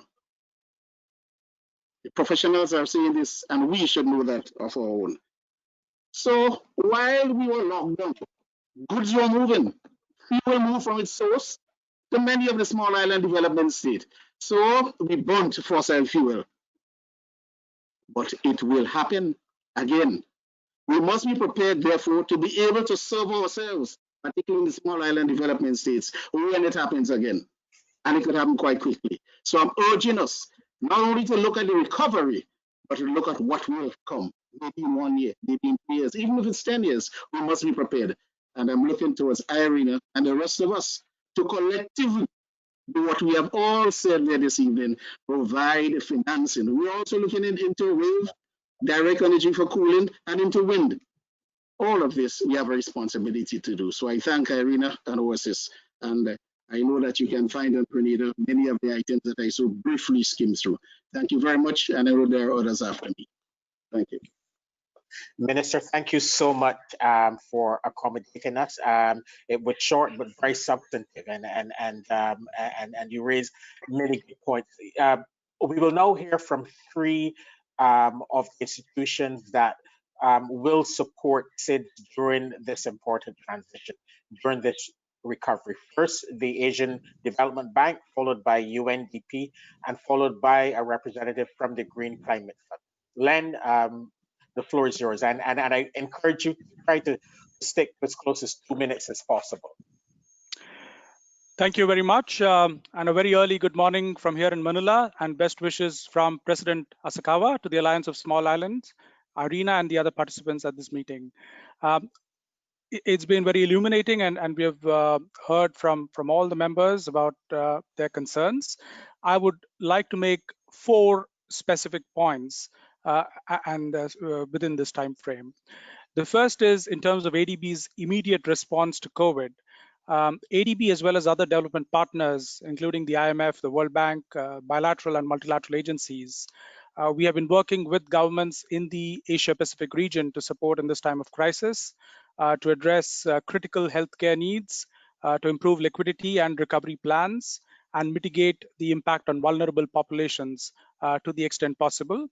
The ADB president announced a plan for about $20 billion in terms of COVID response that is being rolled out as we speak, with programs ranging from 50 million to about 1.5 billion, depending on the country in the region. In the Pacific region, about $200 million of funds are in the pipeline for approval or repurposing to meet the challenges arising from COVID, as well as other recent typhoon events that we've seen, and funds are being disbursed. In terms of the energy sector, over the last 3 years, we've done about 11 billion, and clean energy is about 4.4 billion from this. We expect lending and grant support levels to be in the region of about 5 billion over the next 2 years, where clean energy would be the significant priority. The second point is in terms of supporting planning for recovery. ADB is working on TA support to analyze the macroeconomic impacts of COVID on fossil fuel prices, quantities, demand patterns for electricity and other consuming sectors. And we hope to use this work to develop various recovery scenarios for the countries, including potentially the role of enhanced and accelerated adoption of renewables and energy efficiency, and pathways that the countries could consider over the medium term. There are complex issues in terms of dependence on taxes from fuel imports, as well as affordability of consumer groups, particularly vulnerable consumer groups. Thirdly, we have, in addition to the financing support for investments, we've been working closely with utilities in the Pacific region over the last 2 months. In some of the countries, we've been supporting utilities to come up with their COVID response plans, designing emergency support for vulnerable households, and also trying to put together platforms for utility personnel to exchange views and look at streamlined ways of addressing COVID-related concerns. Finally, and this is partly in response to some of the queries and points raised in this platform, we have and continue to move towards accelerating the deployment of renewables through a programmatic approach. We have the Pacific Renewable Energy Investment Facility as well as the Pacific Renewable Energy Program, which are streamlined framework-based approvals to support the rollout of renewable energy in the region. And we are also adopting increasingly, moving away from business as usual procurement. We're looking at innovation challenges where we could bring partners to make the needed investments for the sectors in the said countries. Thank you. Len, thank you so much for your intervention. I now give the floor to you, to the UNDP SIDS coordinator, Riyadh. Thank you very much. Thank you very much, Selwyn. I would like to thank, of course, Honorable Omar Figueroa from AOSIS and Francesco La Camera from IRENA. I will accelerate what I want to say and shorten very quickly. We all agree that year 2020 marked the beginning of the decade of action toward the Sustainable Development Goals. And the COVID-19 crisis is a test of resilience for the SIDS in safeguarding progress made toward the SDGs and the Samoa pathway. And with the COVID-19, the world faced the greatest socio-economic crisis. And for us, we heard all of you, and we heard clearly the chair of AOSIS and UNDP joining forces with IRENA to support SIDS to invest in the future in more resilient recovery powered by renewable energy.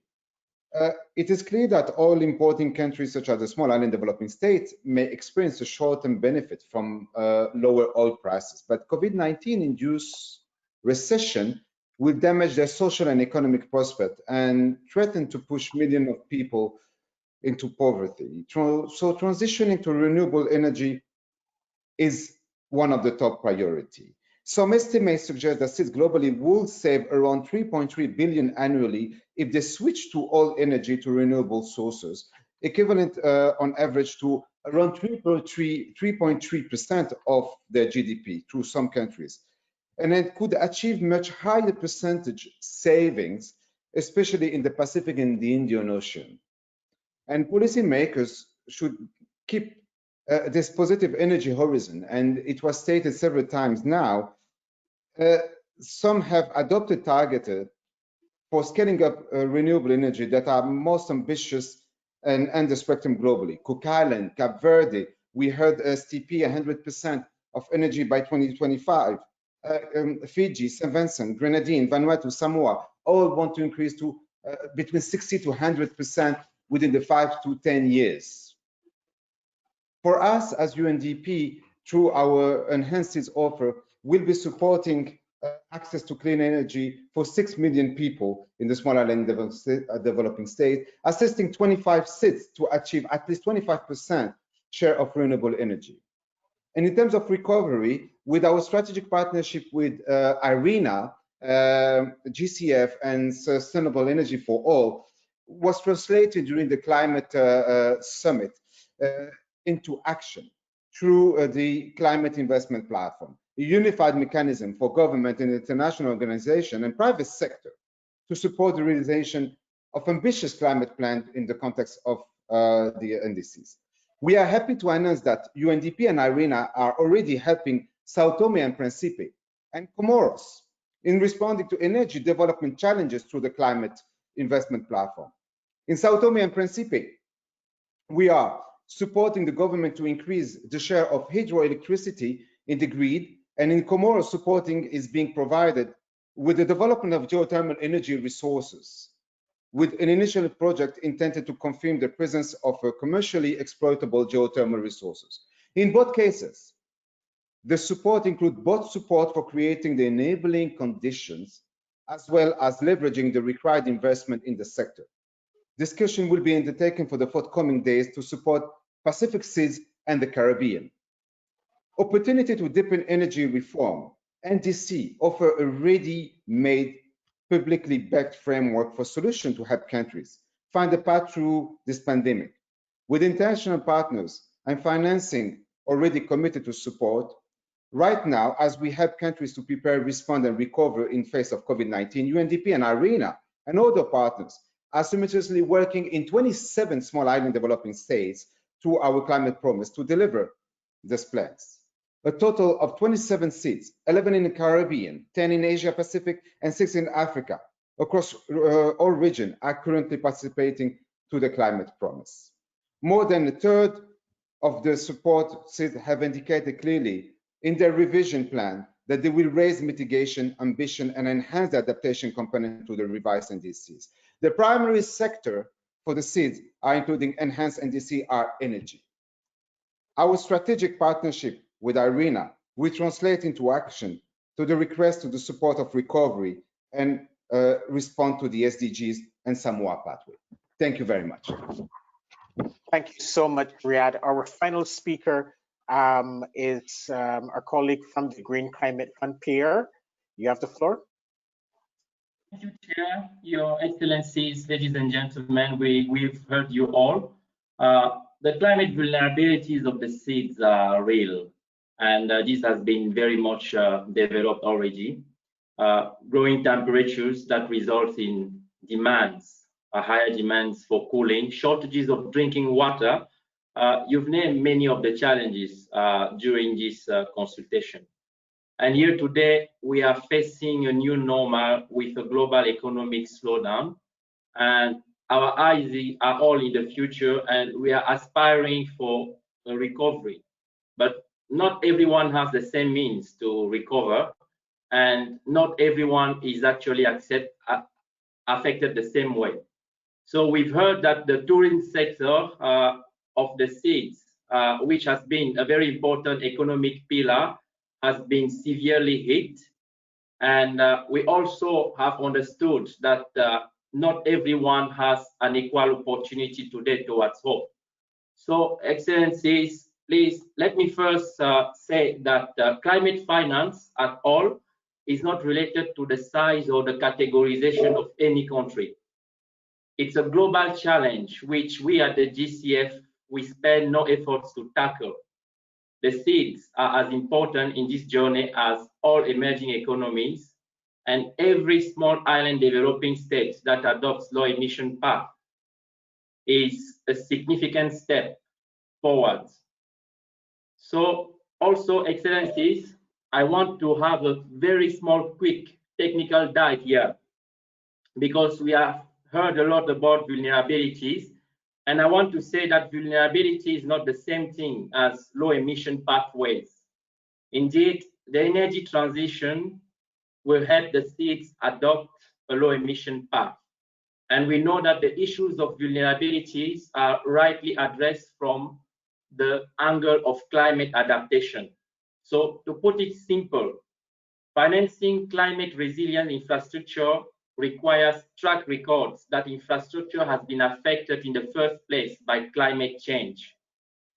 One might, for instance, say that the rise of sea levels, for instance, has affected climate change, has affected infrastructure, but it's very difficult to find, for instance, 30 years of specific records that are going to say that in the seeds, climate change has affected infrastructure. So we have here a clear dilemma between the causality on one hand and obvious predictions in terms of climate change.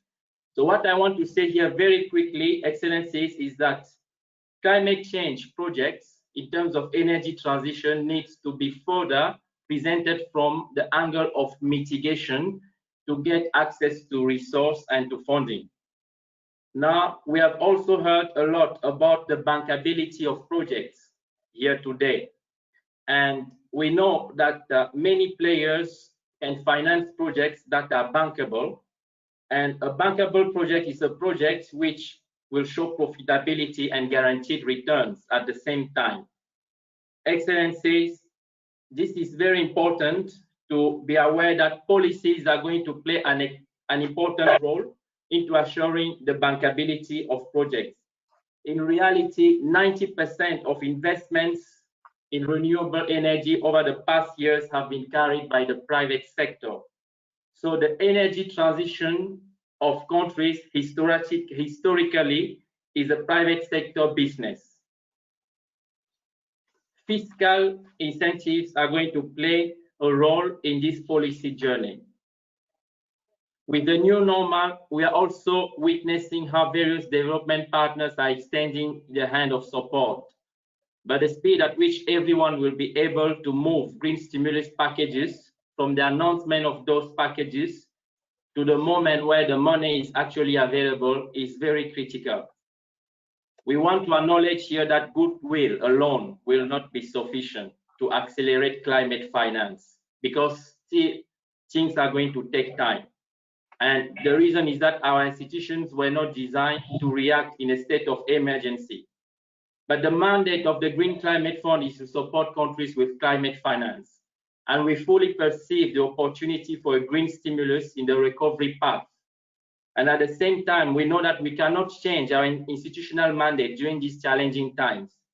But what we are doing is that we are positively looking at the moment climate projects that will have a green stimulus co-benefits. It does not mean that we are recentering climate finance around a pandemic response.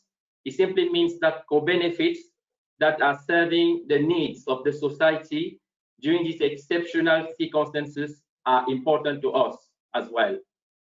Excellencies, I will close here because of the time by saying that the climate investment platform, which was announced by IRENA, UNDP, SE for All, in coordination with the GCF as an instrument to help accelerate implementation of NDCs, is moving forward.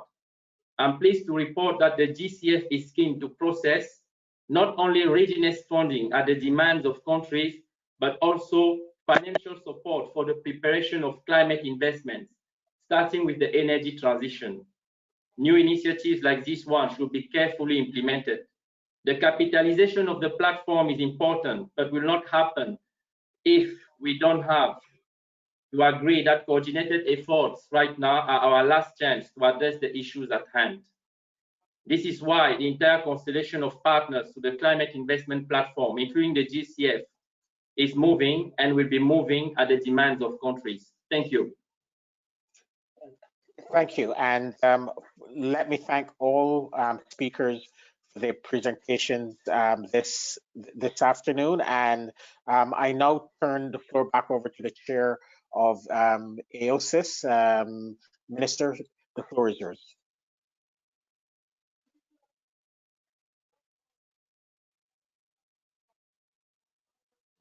Minister, you need to unmute your mic, sorry. Can you hear me? Yes, I can hear you now. Good. Okay, thank you. First and foremost, let me thank Mr. Francisco La Camara and his team at IRENA for partnering with AOSIS in organizing this timely and important dialogue. The members of the Alliance of Small Island States appreciate IRENA's sustained and targeted support. Our members look forward to further strengthen that partnership. We already have the outline of how we will do so with the SIDS Renewable Energy Initiative and the SIDS Lighthouse Initiative. But I wish to challenge you to go beyond those frameworks. IRENA can be a strong advocate for SIDS, and this dialogue is an example of that greater potential. For AOSIS, this is a building block effort. We want to use this dialogue to trigger and deepen the ecosystem of support that SIDS needs. I would also like to thank all distinguished speakers from the Alliance for your useful insight and contributions to this dialogue. Your voices are representative of the island voices, which need to be elevated more now than ever. as we face COVID and climate change together. I also thank our partner countries for joining us today, as well as the international financial institutions and implementing agencies. I hope that this discussion has shed some light on the specific types of support that SIDS require, and I trust we can count on your solidarity and cooperation as we move forward. Last but not least, I would like to thank Mr. Selwyn Hart, the Assistant Secretary General for the Climate Action Team, for moderating this dialogue, and Mrs. Fekita Molaya, the Under-Secretary General of OHRLLS, for her continued advocacy for SIDS. The support of the United Nations will remain vital to the cause of SIDS and our special circumstances and vulnerabilities. We count on you to keep SIDS at the forefront of collective actions. The Placencia Ambition Forum, which was held in April, and this dialogue today have provided us with a good starting point to guide the way forward in maintaining the momentum for energy transition. Now we need concrete and urgent actions, which should manifest in the form of new and revised NDCs by the end of this year, supplemented with economic recovery measures and long-term strategies which are aligned with these targets. SIDS remains steadfast in our unwavering commitment for climate action and enhancing ambition, and we hope to have the strong support of the international community in making these aspirations a reality. I thank you once again. Thank you, distinguished Minister. I now give the floor to the Director General of IRENA, Francesco, for your concluding remarks. Thank you, Selvin. Thank you, Minister. And I have to say that I've been participating to many of these webinars in this period. And this one where I found most interesting because of the quality of the intervention and the passion in the intervention themselves. And in my conclusion, I want to be as possible practical and action-oriented. IRENA is supporting, in the context of the climate promise has been said by Riyadh, 110 countries. We are supporting already some small islands. If there are others that want to join and enjoy our support, just let us know. We are ready to work with you together with the NDP. So this has to be, I wish to have this making clear to you that we can do, and we have the resources for doing this through the NDC partnership and through our partnership with the UNDP. So we have the resource for supporting you. We have received many suggestions. We will come at the end of this webinar with some kind of conclusions that we share with you, and we will try to build actions. We have had excellent intervention by Vice Minister Ansel Jacobsen from the State Secretary of International Development of Norway, my friend Thomas from Denmark, and we can present to our main donors, including the UAE, Germany, that the program that may come from the suggestion that we have received. We will continue work on the climate investment platform. As I told you, we have now more than 250 partners, and I encourage Asian Development Bank to join shortly. I will send a letter to the President to join the platform. We need to have the Asian Development Bank in the platform. We have already established 14 digital platforms to receive ideas for projects. Please present ideas, and we will work with you to refine and make this idea to be presented in the investment forum that we project to held from the next January. Naturally, the pandemic has slowed down our intention, but hopefully we can start from the next year to have the investment forum in all the 14 regions, so including Caribbean, SIDS, and the other small islands.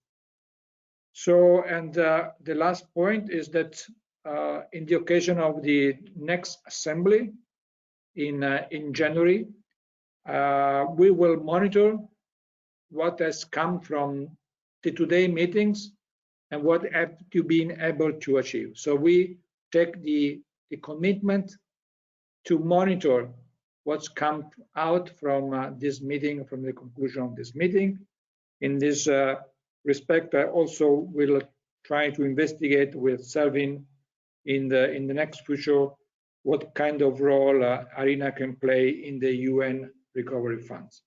Thank you again for your attention, participation. Thanks for AOSIS for agreeing to organize this meeting.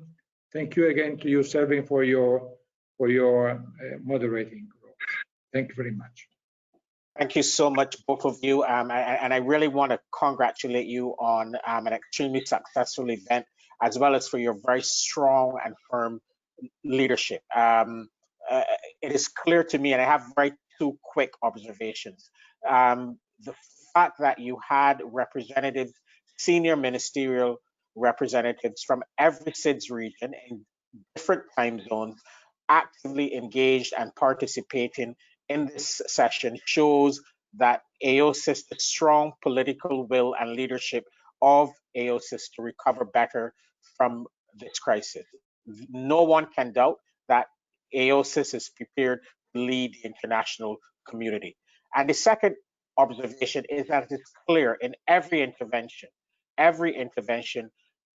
it's clear that access to finance is the barrier. It's not political will, it is access to finance. And the international community, and I will feed all of this back to the Secretary General and the Secretary General, that it is urgent as we look at recover better. We cannot leave the SIDS behind.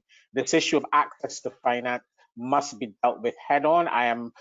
I was happy to hear the interventions from Axel and Thomas from Denmark, Mark, and Norway. They can be assured, I know both of them, especially Thomas, very well. He can be assured that I will be knocking at his door, but we need to address this problem. The SIDS are committed.